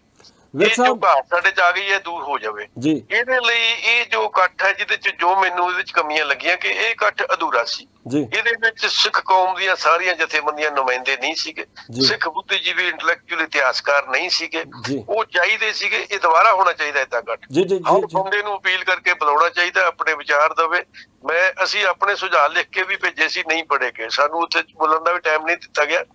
ਚਲੋ ਕੋਈ ਗੱਲ ਨਹੀਂ, ਪਰ ਸਾਨੂੰ ਖੁਸ਼ੀ ਬੜੀ ਸੀਗੀ, ਅਸੀਂ ਵਧਾਈ ਵੀ ਦਿੱਤੀ ਹੈ ਉਹਨਾਂ ਨੂੰ, ਔਰ ਇਸ ਗੱਲ ਦੇ ਅਸੀਂ ਉਹਨਾਂ ਦੀ ਸ਼ਲਾਘਾ ਵੀ ਕਰਦੇ ਹਾਂ ਕਿ ਕੋਈ ਉਪਰਾਲਾ ਕੀਤਾ। ਪਰ ਇਹ ਜੋ 25-30 ਸਾਲ ਬਾਅਦ ਹੋਇਆ ਕੁਝ ਲੋਕ, ਜੋ ਲੋਕਾਂ ਦੇ ਮਨਾਂ 'ਚ ਹੈ, ਜੋ ਇੱਕ ਵੱਡੀ ਘਾਟ ਉੱਥੇ ਰਹੀ ਕਿ ਸਾਡੇ ਅੱਜ 17 ਬੱਚੇ ਡਿਬਰੂਗੜ੍ਹ ਜੇਲ੍ਹ 'ਚ ਬੈਠੇ ਆ ਬੇਗੁਨਾਹ NSA ਦੇ ਅੰਡਰ। ਉੱਥੇ ਸਟੇਜ ਤੇ ਕੋਈ ਗੱਲ ਨਹੀਂ ਹੋਈ। ਜਦੋਂ ਇਹ ਇੱਕ ਸਾਰਾ ਪੰਥ ਇਕੱਠਾ ਹੋ ਰਿਹਾ ਹੈ, ਇੱਥੇ ਸਿਰ ਜੋੜ ਕੇ ਬੈਠਣ ਦੀ ਗੱਲ ਹੋ ਰਹੀ ਹੈ, ਤਾਂ ਜਿਹੜੇ ਸਾਡੇ ਬੱਚਿਆਂ ਤੇ ਤਸ਼ੱਦਦ ਹੋ ਰਿਹਾ ਜਾਂ ਸਾਡੇ ਜੇਲ੍ਹਾਂ 'ਚ ਧੱਕੇ ਆ, ਉਹਨਾਂ ਦੀ ਗੱਲ ਹੋਣੀ ਚਾਹੀਦੀ ਸੀ। ਜੀ ਬਿਲਕੁਲ ਗੱਲ ਹੋਣੀ ਚਾਹੀਦੀ ਹੈ, ਪਰ ਇਹ ਨਹੀਂ ਹੋਈ ਤੇ ਉਹਨਾਂ ਦੀ ਰਿਹਾਈ ਲਈ ਕੋਈ ਕੋਸ਼ਿਸ਼ ਦੀ ਗੱਲ ਨਹੀਂ ਹੋਈ। ਇਹ ਹੋਣੀ ਚਾਹੀਦੀ, ਸਭ ਨੂੰ ਅਪਣਾਉਣਾ ਪਏਗਾ ਜੀ। ਪਰ ਸਮੱਸਿਆਵਾਂ ਤੇ ਮਸਲੇ, ਜਿਹੜੇ ਅੰਮ੍ਰਿਤਪਾਲ ਦੇ ਸਪੋਰਟਰ ਸੀਗੇ ਉਹ ਇਸ ਗੱਲ ਤੋਂ ਔਖੇ ਸੀਗੇ ਕਿ ਇਹ ਸਾਰੇ ਜਿਹੜੇ 20-25 ਸਾਲ ਤੋਂ ਖੁੱਡਾਂ 'ਚ ਬੜੇ ਬੈਠੇ ਸੀ, ਅੰਮ੍ਰਿਤਪਾਲ ਸਿੰਘ ਦੇ ਪਾਣੀ ਪਾਉਣ ਵਾਲੇ ਬਾਹਰ ਨਿਕਲੇ ਆ। ਅੱਜ ਇਹਨਾਂ ਨੂੰ ਇਹ ਯਾਦ ਆਇਆ ਜੇ ਅੰਮ੍ਰਿਤਪਾਲ ਜੇਲ੍ਹ 'ਚ ਨਾ ਜਾਂਦਾ ਤਾਂ ਸ਼ਾਇਦ ਇਹ ਵੀ ਇਕੱਠ ਨਾ ਹੁੰਦਾ। ਇਹ ਵੀ ਬੜੀ ਇੱਕ ਮਾੜੀ ਗੱਲ ਸੀਗੀ। ਇੱਕ ਮੌਕਾ ਨਹੀਂ ਸੀ ਦੇਣਾ ਚਾਹੀਦਾ, ਉੱਥੇ ਅੰਮ੍ਰਿਤਪਾਲ ਦੇ ਸਾਥੀਆਂ ਨੂੰ ਵੀ ਬੁਲਾਉਣਾ ਚਾਹੀਦਾ ਸੀ, ਸਟੇਜ ਤੇ ਗੱਲ ਹੋਣੀ ਚਾਹੀਦੀ ਸੀ, ਸਰਕਾਰ ਨੂੰ ਫਟਕਾਰਾਂ ਪੈਣੀਆਂ ਚਾਹੀਦੀਆਂ ਸੀ ਕਿ ਡਿਬਰੂਗੜ੍ਹ ਤੋਂ ਉਹਨਾਂ ਨੂੰ ਵਾਪਸ ਪੰਜਾਬ ਲਿਆਓ। ਉੱਥੇ ਅੱਜ ਦੇਖੋ ਭੁੱਖ ਹੜਤਾਲ ਤੇ ਬੈਠੇ ਆ, ਉਹਨਾਂ ਨੂੰ ਖਾਣੇ ਦੇ ਵਿੱਚ ਤੰਬਾਕੂ ਮਿਲਾ ਕੇ ਦਿੱਤਾ ਜਾ ਰਿਹਾ। ਸਾਰੇ ਸਿੰਘ ਬਿਮਾਰ ਹੋ ਗਏ ਆ, ਇਨਫੈਕਸ਼ਨ ਹੋ ਗਈ ਹੈ, ਉਹਨਾਂ ਦੀ ਉੱਥੇ ਬਹੁਤ ਸਿਹਤ ਖਰਾਬ ਹੈ। ਜੋ ਅੱਜ ਉਹਨਾਂ ਦੀ ਧਰਮ ਪਤਨੀ ਤੇ ਉਹਨਾਂ ਦੀ ਮਾਤਾ ਨੇ ਦੱਸਿਆ, ਇਹ ਗੱਲ ਬੜੀ ਚਿੰਤਾਜਨਕ ਹੈ। ਉਹਦੇ ਲਈ ਉੱਥੇ ਬਿਲਕੁਲ ਕੋਈ ਨਾਮ ਹੀ ਨਹੀਂ ਲਿਆ ਗਿਆ ਕਿ ਜਿਵੇਂ ਉਹ ਸਿੱਖ ਕੌਮ ਦੇ ਬੱਚੇ ਦੀ ਕੋਈ ਪਾਰਟੀ ਨਹੀਂ ਹੈਗਾ, ਉਹ ਕੌਮ ਵਾਸਤੇ ਲੜੇ ਆ। ਇਸ ਤਰ੍ਹਾਂ ਨਹੀਂ ਹੁੰਦਾ ਕਿ ਸਿਰਫ ਆਪਾਂ ਜਿਹੜੇ ਆਪਣਾ ਇੱਕ ਗਰੁੱਪ ਹੈ, ਆਪਾਂ ਹੀ ਇੱਕ ਸੁਝਾਅ ਦਈਏ, ਆਪਾਂ ਹੀ ਇੱਕ ਗੁਰਮਤਾ ਲਈਏ। ਨਹੀਂ, ਗੁਰਮਤਾ ਸਾਰੀ ਕੌਮ ਦਾ ਚਾਹੀਦਾ। ਉਹਦੇ ਵਿੱਚ ਹਰ ਕੌਮ ਦੇ ਬੰਦੇ, ਹਰ ਜਥੇਬੰਦੀ ਦੇ ਬੰਦੇ ਸਾਰੇ ਚਾਹੀਦੇ ਆ। ਚਾਹੇ ਉਹ ਲਿਖ ਕੇ ਸੁਝਾਅ ਭੇਜ ਦੇਣ, ਚਾਹੇ ਉੱਥੇ ਕੋਈ ਪਹੁੰਚੇ, ਉਹਦੇ ਚ ਸਾਰਿਆਂ ਦੀ ਗੱਲ ਹੋਣੀ ਚਾਹੀਦੀ ਸੀ, ਤਾਂ ਉਹਨੂੰ ਆਪਾਂ ਸਰਬ ਪ੍ਰਵਾਨਿਤ ਗੁਰਮਤਾ ਕਹਿ ਸਕਦੇ ਜੀ। ਵਿਰਕ ਸਾਹਿਬ, ਹੁਣ ਚਲੋ ਆ ਜਾ ਕੇ ਜੋ ਵੀ ਹੈਗਾ, ਜਿਹੜੀ ਇਹ ਇਕੱਤਰਤਾ ਹੋਈ ਆ, ਜਿੱਥੇ ਤੁਸੀਂ ਹਾਜ਼ਰੀ ਭਰ ਕੇ ਆਏ ਹੋ, ਭਾਵੇਂ ਤੁਸੀਂ ਇੱਥੇ ਸਟੇਜ ਦੇ ਉੱਪਰ ਬੈਠੇ ਰਹੇ, ਸਾਰਾ ਕੁਝ, ਭਾਵੇਂ ਨਹੀਂ ਵੀ ਬੋਲਣ ਦਾ ਸਮਾਂ, ਜਾਂ ਤੁਸੀਂ ਵਿੱਚ ਊਣਤਾਈਆਂ ਦੀ ਗੱਲ ਕੀਤੀ ਹੈ ਵੀ ਕੁਝ ਊਣਤਾਈਆਂ ਰਹੀਆਂ, ਹਾਲਾਂਕਿ ਤੁਸੀਂ ਇਹ ਗੱਲ ਕਹਿ ਰਹੇ ਹੋ ਕਿ ਦੁਬਾਰਾ ਫਿਰ ਇਦਾਂ ਦੇ ਇਕੱਠ ਹੋਣੇ ਚਾਹੀਦੇ। ਮੈਨੂੰ ਲੱਗਦਾ ਕਿ ਜ਼ਰੂਰ ਜੇ ਤੁਸੀਂ ਕੁਝ ਕਰਨਾ ਹੈਗਾ ਜਾਂ ਉਹਨਾਂ ਨੇ ਕਰਨਾ ਹੈਗਾ ਤੇ ਉਹ ਦੁਬਾਰਾ ਫਿਰ ਉਹਨਾਂ ਨੂੰ ਤੇ ਨਿਰੰਤਰਤਾ ਰੱਖਣੀ ਪਊਗੀ, ਉਹ ਕਰਨਗੇ ਵੀ, ਮੈਨੂੰ ਇਹ ਲੱਗਦਾ ਹੈਗਾ।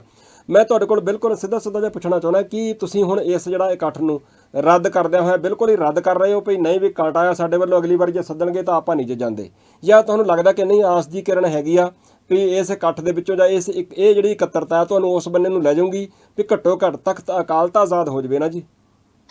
ਨਹੀਂ, ਬਿਲਕੁਲ ਰੱਦ ਨਹੀਂ ਕਰਦੇ, ਬੜੀ ਸ਼ਲਾਘਾ ਕਰਦੇ ਆ, ਉਹਨਾਂ ਦੀ ਬਹੁਤ ਵਧਾਈ ਦੇ ਪਾਤਰ ਹੈ ਭਾਈ ਦਲਜੀਤ ਸਿੰਘ ਬਿੱਟੂ ਤੇ ਉਹਨਾਂ ਦੀ ਟੀਮ।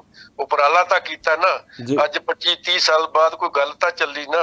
ਜੀ ਦੇਖੋ ਏਦਾਂ ਹੀ ਜਦੋਂ ਗੱਲ ਚੱਲਦੀ ਹੈ, ਗੁਰਸਿੱਖ ਇਕੱਠੇ ਹੋ ਕੇ ਬੈਠਦੇ ਆ ਤਾਂ ਉਹਨਾਂ ਦੇ ਵਿੱਚੋਂ ਹੀ ਹੱਲ ਨਿਕਲਦੇ ਆ। ਜੀ ਇਹਨਾਂ ਨੇ ਚੰਗਾ ਕੰਮ ਕੀਤਾ, ਮਾੜਾ ਨਹੀਂ ਕੀਤਾ, ਪਰ ਇਹ ਗੁਰਮਤਾ ਅਜੇ ਅਧੂਰਾ ਹੈ। ਜੀ ਪਰ ਲਫ਼ਜ਼ ਜਿਹੜਾ ਹੈਗਾ ਉਹ ਹਲੇ ਆ ਰਿਹਾ ਚਾਹੀਦਾ, ਹੋਰ ਜੀ। ਕੌਮ ਜਿਹੜੀ ਰਹਿ ਗਈ ਹੈ ਉਹਨਾਂ ਨੂੰ ਬੁਲਾਉਣਾ ਚਾਹੀਦਾ। ਸਾਰੇ ਬੈਠੋ, ਆਪਣੇ ਹੰਕਾਰ ਹਉਮੈ ਭੁਲਾ ਕੇ। ਇਹਨਾਂ ਨੇ ਇੱਕ ਦੇਖੋ, ਉੱਥੇ ਪਹਿਲਾਂ ਇੱਕ ਸ਼ਬਦ ਪੜ੍ਹਨਾ ਪੈਂਦਾ ਸੀਗਾ ਕਿ ਸੱਚੇ ਸਤਿਗੁਰੂ ਦੀ ਹਾਜ਼ਰੀ ਦੇ ਵਿੱਚ ਮੈਂ ਸਰਬੱਤ ਦੇ ਭਲੇ ਲਈ ਆਇਆ ਹਾਂ। ਹਾਂਜੀ ਉਹ ਬਹੁਤ ਉਹ ਇਹਨਾਂ ਨੇ ਆਪਣੇ ਤੇ ਲਾਗੂ ਨਹੀਂ ਕੀਤਾ। ਉੱਥੇ ਸਰਬੱਤ ਦੇ ਸਿੱਖ ਕੌਮ ਦੇ ਭਲੇ ਦੀ ਗੱਲ ਹੋਣੀ ਚਾਹੀਦੀ ਸੀ। ਉਹਦੇ ਕੌਮ ਦੇ ਭਲੇ ਦੇ ਵਿੱਚ ਅੰਮ੍ਰਿਤਪਾਲ ਸਿੰਘ ਵੀ ਆਉਂਦਾ, ਉਹਦੇ ਚ ਜਿਹੜੇ ਜੇਲ੍ਹਾਂ 'ਚ ਬੈਠੇ ਆ ਉਹ ਵੀ ਆਉਂਦੇ ਆ, ਚਾਹੇ ਉਹ ਇਸ ਧੜੇ ਨਾਲ ਸਹਿਮਤ ਹੈ ਨਾਲ ਹਨ ਜਾਂ ਨਹੀਂ ਹਨ। ਵਿਰੋਧੀ ਕੋਈ ਨਹੀਂ ਹੈ, ਲੜ ਸਾਰੀ ਕੌਮ ਲਈ ਰਹੇ ਆ। ਇਹ ਵੀ ਟੀਮ ਕੌਮ ਲਈ ਲੜ ਰਹੀ ਹੈ, ਅਸੀਂ ਵੀ ਕੌਮ ਲਈ ਲੜ ਰਹੇ ਆ। ਉੱਥੇ ਸਾਰੇ ਹੋਣੇ ਚਾਹੀਦੇ ਸਰ। ਮੇਰੀ ਜੋ ਕੋਸ਼ਿਸ਼ ਸੀ, ਜੋ ਮੈਨੂੰ ਇੰਨਾ ਚਾਅ ਸੀਗਾ ਕਿ ਅੱਜ ਸਟੇਜ ਤੋਂ ਇੱਕ ਗੱਲ ਜ਼ਰੂਰ ਹੋਏਗੀ ਕਿ ਜੋ ਪਿੱਛੇ ਬੀਤ ਗਈ ਨੰਦ ਲਾਲਾ, ਹੁਣ ਅੱਗੇ ਦੀ ਸੋਚੀਏ। ਉਹਦੇ ਤੇ ਜ਼ਰੂਰ ਦੋ ਸ਼ਬਦ ਕਹਿਣ ਦੀ ਲੋੜ ਹੈ। ਦੇਖੋ ਭਾਈ ਬਿੱਟੂ ਦੀ 2-3 ਵਾਰ ਇਹਨਾਂ ਦੀ ਆਈ ਹੈ ਸਟੇਟਮੈਂਟ, ਮੈਂ ਬੜਾ ਖੁਸ਼ ਸੀ ਕਿ ਇਹ ਇਸ ਗੱਲ ਵੱਲ ਤੁਰੇ ਆ ਕਿ ਬਹਿ ਕੇ ਗੱਲ ਹੋ ਜਾਣੀ ਚਾਹੀਦੀ ਹੈ। ਮੀਡੀਆ ਤੇ ਭੰਡੀ ਪ੍ਰਚਾਰ ਜਿਹੜਾ ਇੱਕ ਦੂਜੇ ਦਾ ਕਰੀ ਜਾਂਦੇ ਆ, ਨਹੀਂ ਹੋਣਾ ਚਾਹੀਦਾ ਜੋ ਬੀਤੇ 'ਚ ਹੋਈਆਂ। ਇਹਦਾ ਇਲਾਜ ਇਹੀ ਹੈ, ਦੇਖੋ ਤੁਰ ਗਏ ਨੇ ਤੇ ਮੁੜ ਨਹੀਂ ਆਉਣਾ, ਚਲੇ ਗਏ। ਅੱਜ ਕੌਮ ਦਾ ਨੁਕਸਾਨ ਹੋ ਰਿਹਾ ਇਹਨਾਂ ਗੱਲਾਂ ਕਰਕੇ। ਉਸ ਲਈ ਇਹ ਜ਼ਰੂਰੀ ਹੈ ਕਿ ਜਾਣੇ ਅਣਜਾਣੇ ਜੋ ਵੀ ਹੋਇਆ ਪਿੱਛੇ ਖਾੜਕੂ ਸੰਘਰਸ਼ ਦੇ ਵਿੱਚ, ਜਿੰਨਾ ਵੀ ਖੂਨ ਆਪਣਿਆਂ ਦਾ ਡੁੱਲਿਆ, ਬਹੁਤ ਆਪਣਿਆਂ ਦਾ ਡੁੱਲਿਆ, ਦੁਸ਼ਮਣ ਦਾ ਬਹੁਤ ਘੱਟ ਡੁੱਲਿਆ। ਉਹਦੇ ਲਈ ਸਾਨੂੰ ਦੋ ਸ਼ਬਦ ਕਹਿਣ 'ਚ ਕੋਈ ਹਰਜ ਨਹੀਂ ਹੋਣਾ ਚਾਹੀਦਾ, ਜਿਹਦੇ ਨਾਲ ਕੌਮ ਇਕੱਠੀ ਹੁੰਦੀ ਹੋਵੇ, ਇਹ ਵਿਵਾਦ ਖਤਮ ਹੁੰਦਾ ਹੋਵੇ। ਇੰਨੀ ਕੀ ਗੱਲ ਹੈ, ਗੱਲ ਕੁਛ ਨਹੀਂ ਹੈ। ਕਿਸੇ ਨੇ ਮੁੜ ਨਹੀਂ ਆਉਣਾ, ਜਿਹੜੇ ਕਿਸੇ ਨੇ ਇੱਥੇ ਬਹਿ ਨਹੀਂ ਰਹਿਣਾ, ਤੁਰ ਸਭ ਨਹੀਂ ਜਾਣਾ। ਵਾਕਈ ਵਿਰਕ ਸਾਹਿਬ, ਜੀ ਮੈਨੂੰ ਵੀ ਇਦਾਂ ਲੱਗਦਾ ਹੈਗਾ ਕਿ ਸਿੱਖ ਪੱਤਰਕਾਰ ਹੋਣ ਦੇ ਨਾਤੇ ਤੁਸੀਂ ਯਕੀਨ ਕਰਕੇ ਜਾਣਿਓ, ਕਈ ਵਾਰ ਨਾ ਪੱਤਰਕਾਰਾਂ ਨੂੰ ਹੁੰਦਾ ਹੈਗਾ ਜਾਂ ਮੀਡੀਆ ਘਰਾਣਿਆਂ ਨੂੰ ਇਹ ਹੁੰਦਾ ਹੈਗਾ, ਅਦਾਰਿਆਂ ਨੂੰ, ਵੀ ਸਾਨੂੰ ਨਾ ਕੋਈ ਇਦਾਂ ਦੀਆਂ ਗੱਲਾਂ ਲੱਭਣ, ਅਸੀਂ ਕਰੋੜ ਕੇ ਅਗਲੇ ਨੂੰ ਪੁੱਛੀਏ। ਜਿੱਦਾਂ ਹੁਣ ਮੈਂ ਤੁਹਾਨੂੰ ਇੱਕ ਵਾਰੀ ਪੁੱਛ ਨਹੀਂ ਰਿਹਾ ਹੈਗਾ ਵੀ ਤੁਸੀਂ ਕਿਹੜੀ ਗੱਲ ਕਰਨੀ ਚਾਹੁੰਦੇ ਹੋ, ਮਤਲਬ ਪੱਤਰਕਾਰਾਂ ਨੂੰ ਤਾਂ ਵੀ ਇੱਦਾਂ ਕਹਾਓ, ਫਿਰ ਦੂਜੀ ਧਿਰ ਨੂੰ ਪੁੱਛੋ ਵੀ ਹਾਂ ਵੀ ਆਹ ਮਸਲਾ ਆ। ਮੈਂ ਆਪਣਾ ਫਿਰ ਵੀ ਇੱਦਾਂ ਕੋਸ਼ਿਸ਼ ਕਰਦੇ ਹਾਂ ਵਿਰਕ ਸਾਹਿਬ ਵੀ ਚਲੋ ਇੱਕ ਐਜ਼ ਏ ਸਿੱਖ ਪੱਤਰਕਾਰ, ਸਾਡਾ ਆਪਣਾ ਘਰ ਹੈਗਾ, ਸਾਡਾ ਆਪਾਂ ਸਰਬੱਤ ਦੇ ਭਲਾ ਮੰਗਣ ਵਾਲੀ ਸਿੱਖ ਕੌਮ ਆਪਣੇ ਢਿੱਡ ਨੰਗਾ ਕਰਕੇ ਤੁਰੀ ਫਿਰੇ, ਆਪਾਂ ਫਿਰ ਵੀ ਉਹਨੂੰ ਕਰਦੇ ਹੈਗੇ ਕਿ ਨਹੀਂ ਚਲੋ ਬੈਠ ਕੇ ਗੱਲਾਂ ਜਿਹੜੀਆਂ ਨੇ ਅੰਦਰ ਉਹ ਹੋਣੀਆਂ ਚਾਹੀਦੀਆਂ ਨੇ। ਜਿਹੜੇ ਤੁਹਾਡੇ ਆਪਸੀ ਮਤਭੇਦ ਹੈਗੇ ਆ, ਉਹ ਚੁਰਾਹੇ ਦੇ ਵਿੱਚ ਇੱਕ ਦੂਜੇ ਦਾ ਜਲੂਸ ਨਾ ਕੱਢਿਆ ਜਾਵੇ। ਆਪਾਂ ਤੇ ਵਿਰਕ ਸਾਹਿਬ ਜ਼ਰੂਰ ਇੱਦਾਂ ਚਾਹੁੰਦੇ ਆ। ਪਰ ਜੀ ਵਿਰਕ ਸਾਹਿਬ, ਮੈਂ ਤੁਹਾਡੇ ਕੋਲ ਅਖੀਰ ਦੇ ਵਿੱਚ ਇਹ ਜਾਣਨਾ ਚਾਹੁੰਦਾ ਹੈਗਾ ਕਿ ਚਲੋ, ਕਿਉਂਕਿ ਇਹ ਵਾਕਈ ਗੱਲ ਵਿਰਕ ਸਾਹਿਬ ਤੁਹਾਡੀ ਇੱਕ ਗੱਲ ਜ਼ਰੂਰ ਮੈਨੂੰ ਠੀਕ ਲੱਗਦੀ ਹੈਗੀ ਹੈ ਕਿ ਇਹਦਾ ਅਸਰ ਜਿਹੜਾ ਹੈਗਾ ਸਾਡੀ ਆਉਣ ਵਾਲੀ ਪੀੜ੍ਹੀ ਜਿਹੜੀ ਆ ਉਹਦੇ ਤੇ ਜ਼ਰੂਰ ਪੈਂਦਾ ਹੈਗਾ। ਜਿਨ੍ਹਾਂ ਨੇ ਉਹ ਸੰਘਰਸ਼ ਨਹੀਂ ਦੇਖਿਆ, ਜਿਹੜੇ ਉਸ ਸੰਘਰਸ਼ ਦਾ ਹਿੱਸਾ ਨਹੀਂ ਰਹੇ, ਭਾਵੇਂ ਉਹਨਾਂ ਦੇ ਹਮ ਉਮਰ ਹੀ ਕਿਉਂ ਨਾ ਹੋਣ, ਜਦੋਂ ਉਹਨਾਂ ਦੇ ਸਾਹਮਣੇ ਫਿਰ ਆਹ ਚੀਜ਼ਾਂ ਆਉਣਗੀਆਂ, ਉਹਨਾਂ ਵਿੱਚੋਂ ਫਿਰ ਕਈ ਕਨਫਿਊਜ਼ ਹੋਣਗੇ, ਕਈ ਕਹਿਣਗੇ ਛੱਡੋ ਯਾਰ ਕੁਛ ਨਹੀਂ ਸੀਗਾ, ਐਵੇਂ ਇੱਕ ਦੂਜੇ ਦੇ ਸਿਰ ਪਾੜਦੇ ਰਹੇ। ਕੋਈ ਉਸ ਧੜੇ ਨਾਲ ਜੁੜ ਜਾਊਗਾ, ਕੋਈ ਉਸ ਧਿਰ ਨਾਲ ਜੁੜ ਜਾਊਗਾ, ਕਿਸੇ ਨੂੰ ਉਹ ਚੰਗੇ ਲੱਗਣਗੇ, ਕਿਸੇ ਨੂੰ ਉਹ ਚੰਗੇ ਲੱਗਣਗੇ। ਸੋ ਇਸ ਕਰਕੇ ਮੈਨੂੰ ਲੱਗਦਾ ਕਿ ਵਾਕਈ ਵਿਰਕ ਸਾਹਿਬ ਇਹ ਗੱਲ ਹੈਗੀ ਆ ਕਿ ਉਹਨਾਂ ਨੂੰ ਅੰਦਰ ਬੈਠ ਕੇ ਮਸਲਾ ਨਜਿੱਠ ਕੇ ਤੇ ਸਾਡੇ ਵਰਗੇ ਪੱਤਰਕਾਰਾਂ ਨੂੰ ਕਹਿਣਾ ਚਾਹੀਦਾ ਕਿ ਲਓ ਭਾਈ, ਅਸੀਂ ਤੇ ਜੱਫੀ ਪਾ ਕੇ ਖੜੇ ਹੈਗੇ ਆ, ਸਾਡੀ ਦਿਓ ਖਬਰ ਆਹ। ਪੱਤਰਕਾਰ ਦੇ ਕੋਲ ਮੌਕਾ ਹੀ ਨਾ ਹੋਵੇ ਉਹਨਾਂ ਦਾ ਭੰਡੀ ਪ੍ਰਚਾਰ ਕਰਨ ਦਾ। ਵਾਕਈ ਜੇ ਕਿਤੇ ਕਾਸ਼ ਇੱਦਾਂ ਹੋ ਜਾਵੇ ਵਿਰਕ ਸਾਹਿਬ ਅਖੀਰ ਦੇ ਵਿੱਚ ਜਿਹੜੀ ਸਮੁੱਚੀ ਟੀਮ ਹੈਗੀ ਆ ਸਮੇਤ ਭਾਈ ਦਲਜੀਤ ਸਿੰਘ ਬਿੱਟੂ ਤੇ ਉਹਨਾਂ ਦੀ ਸਾਰੀ ਟੀਮ, ਜੇ ਉਹਨਾਂ ਨੇ ਤੁਹਾਡੀ ਆ ਗੱਲ ਸੁਣਨੀ ਜ਼ਰੂਰ ਆ, ਮੈਨੂੰ 100% ਪੱਕਾ ਪਤਾ ਹੈਗਾ, ਤੁਸੀਂ ਟੀਮ ਤੁਹਾਡੇ ਸਾਹਮਣੇ ਬੈਠੀ ਹੋਈ ਆ, ਤੁਸੀਂ ਉਹਨਾਂ ਨੂੰ ਕੁਝ ਕਹਿਣਾ ਚਾਹੁੰਦੇ ਹੋ ਅਖੀਰ ਦੇ ਵਿੱਚ? ਮੈਂ ਪਹਿਲਾਂ ਤਾਂ ਉਹਨਾਂ ਨੂੰ ਇਸ ਜੋ ਵਿਸ਼ਵ ਸਿੱਖ ਇਕੱਤਰਤਾ ਕੀਤੀ ਉਹਦੀ ਵਧਾਈ ਦੇਣੀ ਚਾਹੁੰਦਾ, ਔਰ ਅਰਦਾਸ ਕਰਦਾ ਸੱਚੇ ਪਾਤਸ਼ਾਹ ਦੇ ਚਰਨਾਂ 'ਚ ਕਿ ਜਿੱਦਾਂ ਹੁਣ ਐਕਟਿਵ ਹੋਏ ਨੇ ਇੰਨੀ ਦੇਰ ਬਾਅਦ, ਇਹਨਾਂ ਨੂੰ ਐਕਟਿਵ ਰਹਿਣਾ ਚਾਹੀਦਾ ਜੀ। ਜੋ ਕੌਮ ਵਾਸਤੇ ਤੁਰੇ ਨੇ ਇਹਦੇ ਵਿੱਚ ਦੇਖੋ ਕਿਸੇ ਨਾਲ ਪੱਖਪਾਤ ਨਾ ਕਰਨ, ਚਾਹੇ ਉਹ ਸਿੱਖਸ ਫਾਰ ਜਸਟਿਸ ਵਾਲੇ ਆ, ਚਾਹੇ ਉਹ ਵਾਰਸ ਪੰਜਾਬ ਦੇ ਭਾਈ ਅਮਰਤਪਾਲ ਸਿੰਘ ਹੁਣੀ ਹੈ, ਚਾਹੇ ਉਹ ਯੋਧੇ ਜਿਨ੍ਹਾਂ ਨੇ ਗੁਰੂ ਦੀ ਖਿਦਮਤ ਲਈ ਕੋਟਕਪੂਰੇ ਬਦਲਾ ਲਿਆ, ਉਹਨਾਂ ਦੇ ਪਰਚੇ ਦਰਜ ਹੋ ਰਹੇ ਨੇ। ਜਿਹੜੇ 14 ਆਪਣੇ ਸਾਡੇ ਬੱਚਿਆਂ ਨੂੰ ਇਹ ਗੈਂਗਸਟਰ ਕਹਿੰਦੇ ਸੀ, ਹੁਣ ਉਹਨਾਂ ਨੂੰ ਅੱਤਵਾਦੀ ਕਹਿ ਕੇ ਖਾਲਿਸਤਾਨ ਨਾਲ ਜੋੜ ਦਿੱਤਾ ਕਿ ਉਹਨਾਂ ਦੇ ਪਾਕਿਸਤਾਨ ਨਾਲ ਸੰਬੰਧ ਨੇ। ਸਾਰਿਆਂ ਦਾ ਸਵਾਗਤ ਕਰਨ, ਜੋ ਕੌਮ ਲਈ ਤੁਰਦਾ, ਜੋ ਕੌਮ ਲਈ ਕੁਝ ਵੀ ਕਰਨ ਨੂੰ ਤਿਆਰ ਹੈ, ਉਹਦਾ ਹਰ ਇੱਕ ਬੰਦੇ ਦੀ ਇਹਨਾਂ ਨੂੰ ਸ਼ਲਾਘਾ ਕਰਨੀ ਚਾਹੀਦੀ ਹੈ। ਸਾਰਿਆਂ ਨੂੰ ਨਾਲ ਲੈ ਕੇ ਚੱਲਣਾ ਚਾਹੀਦਾ। ਇਹ ਅਸੀਂ ਸਮਕਾਲੀ ਹਾਂ, ਅਸੀਂ ਬਿੱਟੂ ਤੋਂ ਵੀ ਪਹਿਲਾਂ ਅਸੀਂ ਸੰਘਰਸ਼ 'ਚ ਆਏ ਹੋਏ ਹਾਂ, ਅਸੀਂ 82 'ਚ ਆਏ ਹਾਂ। ਸਾਰਿਆਂ ਦਾ ਸਵਾਗਤ ਕਰਨਾ ਚਾਹੀਦਾ। ਜੇ ਕੋਈ ਕਿਤੇ ਗਲਤੀ ਹੋ ਗਈ ਹੈ, ਨਹੀਂ ਵੀ ਹੋਈ, ਜਾਂ ਉਹਦੇ ਤੇ ਇਹ ਨਾ ਸੋਚਣ ਕਿ ਸਾਡੇ 'ਚ ਕੋਈ ਹੀਨ ਭਾਵਨਾ, ਵੀ ਅਸੀਂ ਆਪਣਾ ਇਹਦੇ ਨਾਲ ਸਾਡਾ ਕੋਈ ਘਟ ਜਾਏਗਾ, ਘਟੋਗਾ ਨਹੀਂ, ਵੱਧ ਜਾਏਗਾ। ਜਦੋਂ ਜੰਗ ਆਪਣਿਆਂ ਨਾਲ ਹੋਵੇ ਤੇ ਹਾਰ ਜਾਣਾ ਵੀ ਇੱਕ ਕਲਾ ਹੈ। ਕਿਆ ਬਾਤ। ਆਪਣਿਆਂ ਨਾਲ ਜੰਗ ਹੈ, ਆਪਣਿਆਂ ਨਾਲ ਨਾ ਲੜੋ, ਆਪਣਿਆਂ ਨੂੰ ਜਿੱਦਾਂ ਮਰਜ਼ੀ ਰੁੱਸਿਆਂ ਨੂੰ ਮਨਾ ਲਓ, ਗਲਤੀਆਂ ਮੰਨ ਲਓ, ਕੀਤੀਆਂ ਨੇ ਨਹੀਂ ਕੀਤੀਆਂ। ਜੇ ਤੁਹਾਡੇ ਤੇ ਝੂਠਾ ਵੀ ਕੋਈ ਦੋਸ਼ ਲੱਗ ਗਿਆ ਤਾਂ ਉਹਦੀ ਸਪਸ਼ਟੀਕਰਨ ਦੇਣ ਦੀ ਬਜਾਏ ਕਹੋ ਜੀ ਜੋ ਪਿੱਛੇ ਹੋ ਗਿਆ ਜੰਗ 'ਚ ਸਭ ਕੁਝ ਜਾਇਜ਼ ਹੁੰਦਾ, ਉਹ ਹਾਲਾਤ ਹੀ ਇਦਾਂ ਦੇ ਸੀਗੇ, ਅਸੀਂ ਬੜਾ ਨੁਕਸਾਨ ਕਰ ਗਏ, ਪਰ ਸਾਡੇ 'ਚ ਦਿਲਾਂ ਦੇ ਵਿੱਚ ਕੋਈ ਖੋਟ ਨਹੀਂ ਹੈ, ਨਾ ਸਾਡਾ ਕਿਸੇ ਨਾਲ ਕੋਈ ਵੈਰ ਵਿਰੋਧ ਹੈ, ਅਸੀਂ ਸਾਰੇ ਕੌਮ ਲਈ ਲੜ ਰਹੇ ਹਾਂ। ਇਹੀ ਮੈਂ ਇਹਨਾਂ ਨੂੰ ਬੇਨਤੀ ਕਰਦਾ ਬਾਰ-ਬਾਰ, ਸਾਰੇ ਇਕੱਠੇ ਹੋ ਜਾਓ। ਜੇ ਤੁਸੀਂ ਜਥੇਦਾਰ ਅਕਾਲ ਤਖਤ ਸਾਹਿਬ ਕੋਈ ਕੌਮ ਦਾ ਕੋਈ ਯੋਧਾ ਬਿਠਾਉਣਾ ਹੈ, ਆਜ਼ਾਦ ਕਰਾਉਣਾ ਅਕਾਲ ਤਖਤ ਸਾਹਿਬ, ਤਾਂ ਸਾਰੇ ਇਕੱਠੇ ਹੋ ਜਾਓ, ਕੱਲੇ ਨਹੀਂ। ਅੱਜ ਹਵਾਰਾ ਸਾਹਿਬ ਬੈਠੇ ਆ, ਕੱਲ ਨੂੰ ਤੁਸੀਂ ਕੋਈ ਆਪਣਾ ਬਣਾ ਦਿਓ, ਤੇ ਪਹਿਲਾਂ SGPC ਨੇ ਬਣਾਇਆ ਹੋਇਆ, ਕਾਰਜਕਾਰੀ ਬੈਠੇ ਨੇ ਮੰਡ ਸਾਹਿਬ, ਤਾਂ ਇਹ ਕਲੇਸ਼ ਵਧੀ ਜਾਏਗਾ। ਸਰਬਸੰਮਤੀ ਲਈ ਤੁਹਾਨੂੰ ਜਦੋਂ ਉਹਨੇ ਰਲ ਕੇ ਤੁਰੀਏ ਨਾ, ਫਿਰ ਕੰਮ ਵੀ ਖਾਣਾ ਪੈਂਦਾ, ਗਮ ਵੀ ਖਾਣਾ ਪੈਂਦਾ। ਉੱਥੇ ਨਹੀਂ ਦੇਖਣਾ ਕਿ ਜਥੇਦਾਰ ਕਿਹੜੇ ਧੜੇ ਦਾ ਬਣ ਗਿਆ, ਕਿਸੇ ਧੜੇ ਦਾ ਨਾ ਹੋਵੇ, ਸਾਰਿਆਂ ਦਾ ਹੋਵੇ। ਉਹਦੇ ਲਈ ਪੂਰੀ ਸਮੁੱਚੀ ਕੌਮ ਨੂੰ ਵਿਸ਼ਵਾਸ ਦਵਾ ਦਿਓ ਕਿ ਅਸੀਂ ਹੁਣ ਕੌਮ ਦੇ ਭਲੇ ਲਈ ਤੁਰੇ ਆ। ਜੋ ਪਿੱਛੇ ਹੋ ਗਿਆ ਘਾਟੇ ਵਾਧੇ ਸਾਰੇ ਸਾਨੂੰ ਬਖਸ਼ ਦਿਓ, ਅੱਗੋਂ ਤੋਂ ਸਾਰੇ ਰਲ ਕੇ ਤੁਰੀਏ। ਸਾਡੇ ਕੋਈ ਦੁਸ਼ਮਣ ਨਹੀਂ, ਸਾਡੇ ਭਰਾ ਨੇ, ਇਹਨਾਂ ਨੇ ਬੜੀ ਵੱਡੀ ਜੰਗ ਲੜੀ ਹੈ। ਮੈਂ ਹਥਿਆਰਬੰਦ ਜੰਗ 'ਚ ਸ਼ਾਮਲ ਨਹੀਂ ਹਾਂ, ਪਰ ਮੈਂ ਉਸ ਟਾਈਮ ਬਲੂ ਸਟਾਰ ਤੋਂ ਪਹਿਲਾਂ ਮੈਂ ਜੇਲ੍ਹ 'ਚ ਸੀ। ਪਰ ਮੈਨੂੰ ਦਰਦ ਬੜਾ ਆਉਂਦਾ ਜਦੋਂ ਇੱਕ ਦੂਜੇ ਤੇ ਇਲਜ਼ਾਮ ਲੱਗਦੇ ਆ, ਸਾਡੇ ਸਾਥੀ ਮਾਰੇ ਗਏ ਜਿਹੜੇ, ਉਹਨਾਂ ਦਾ ਯਾਦ ਨਹੀਂ ਭੁੱਲਦੀ।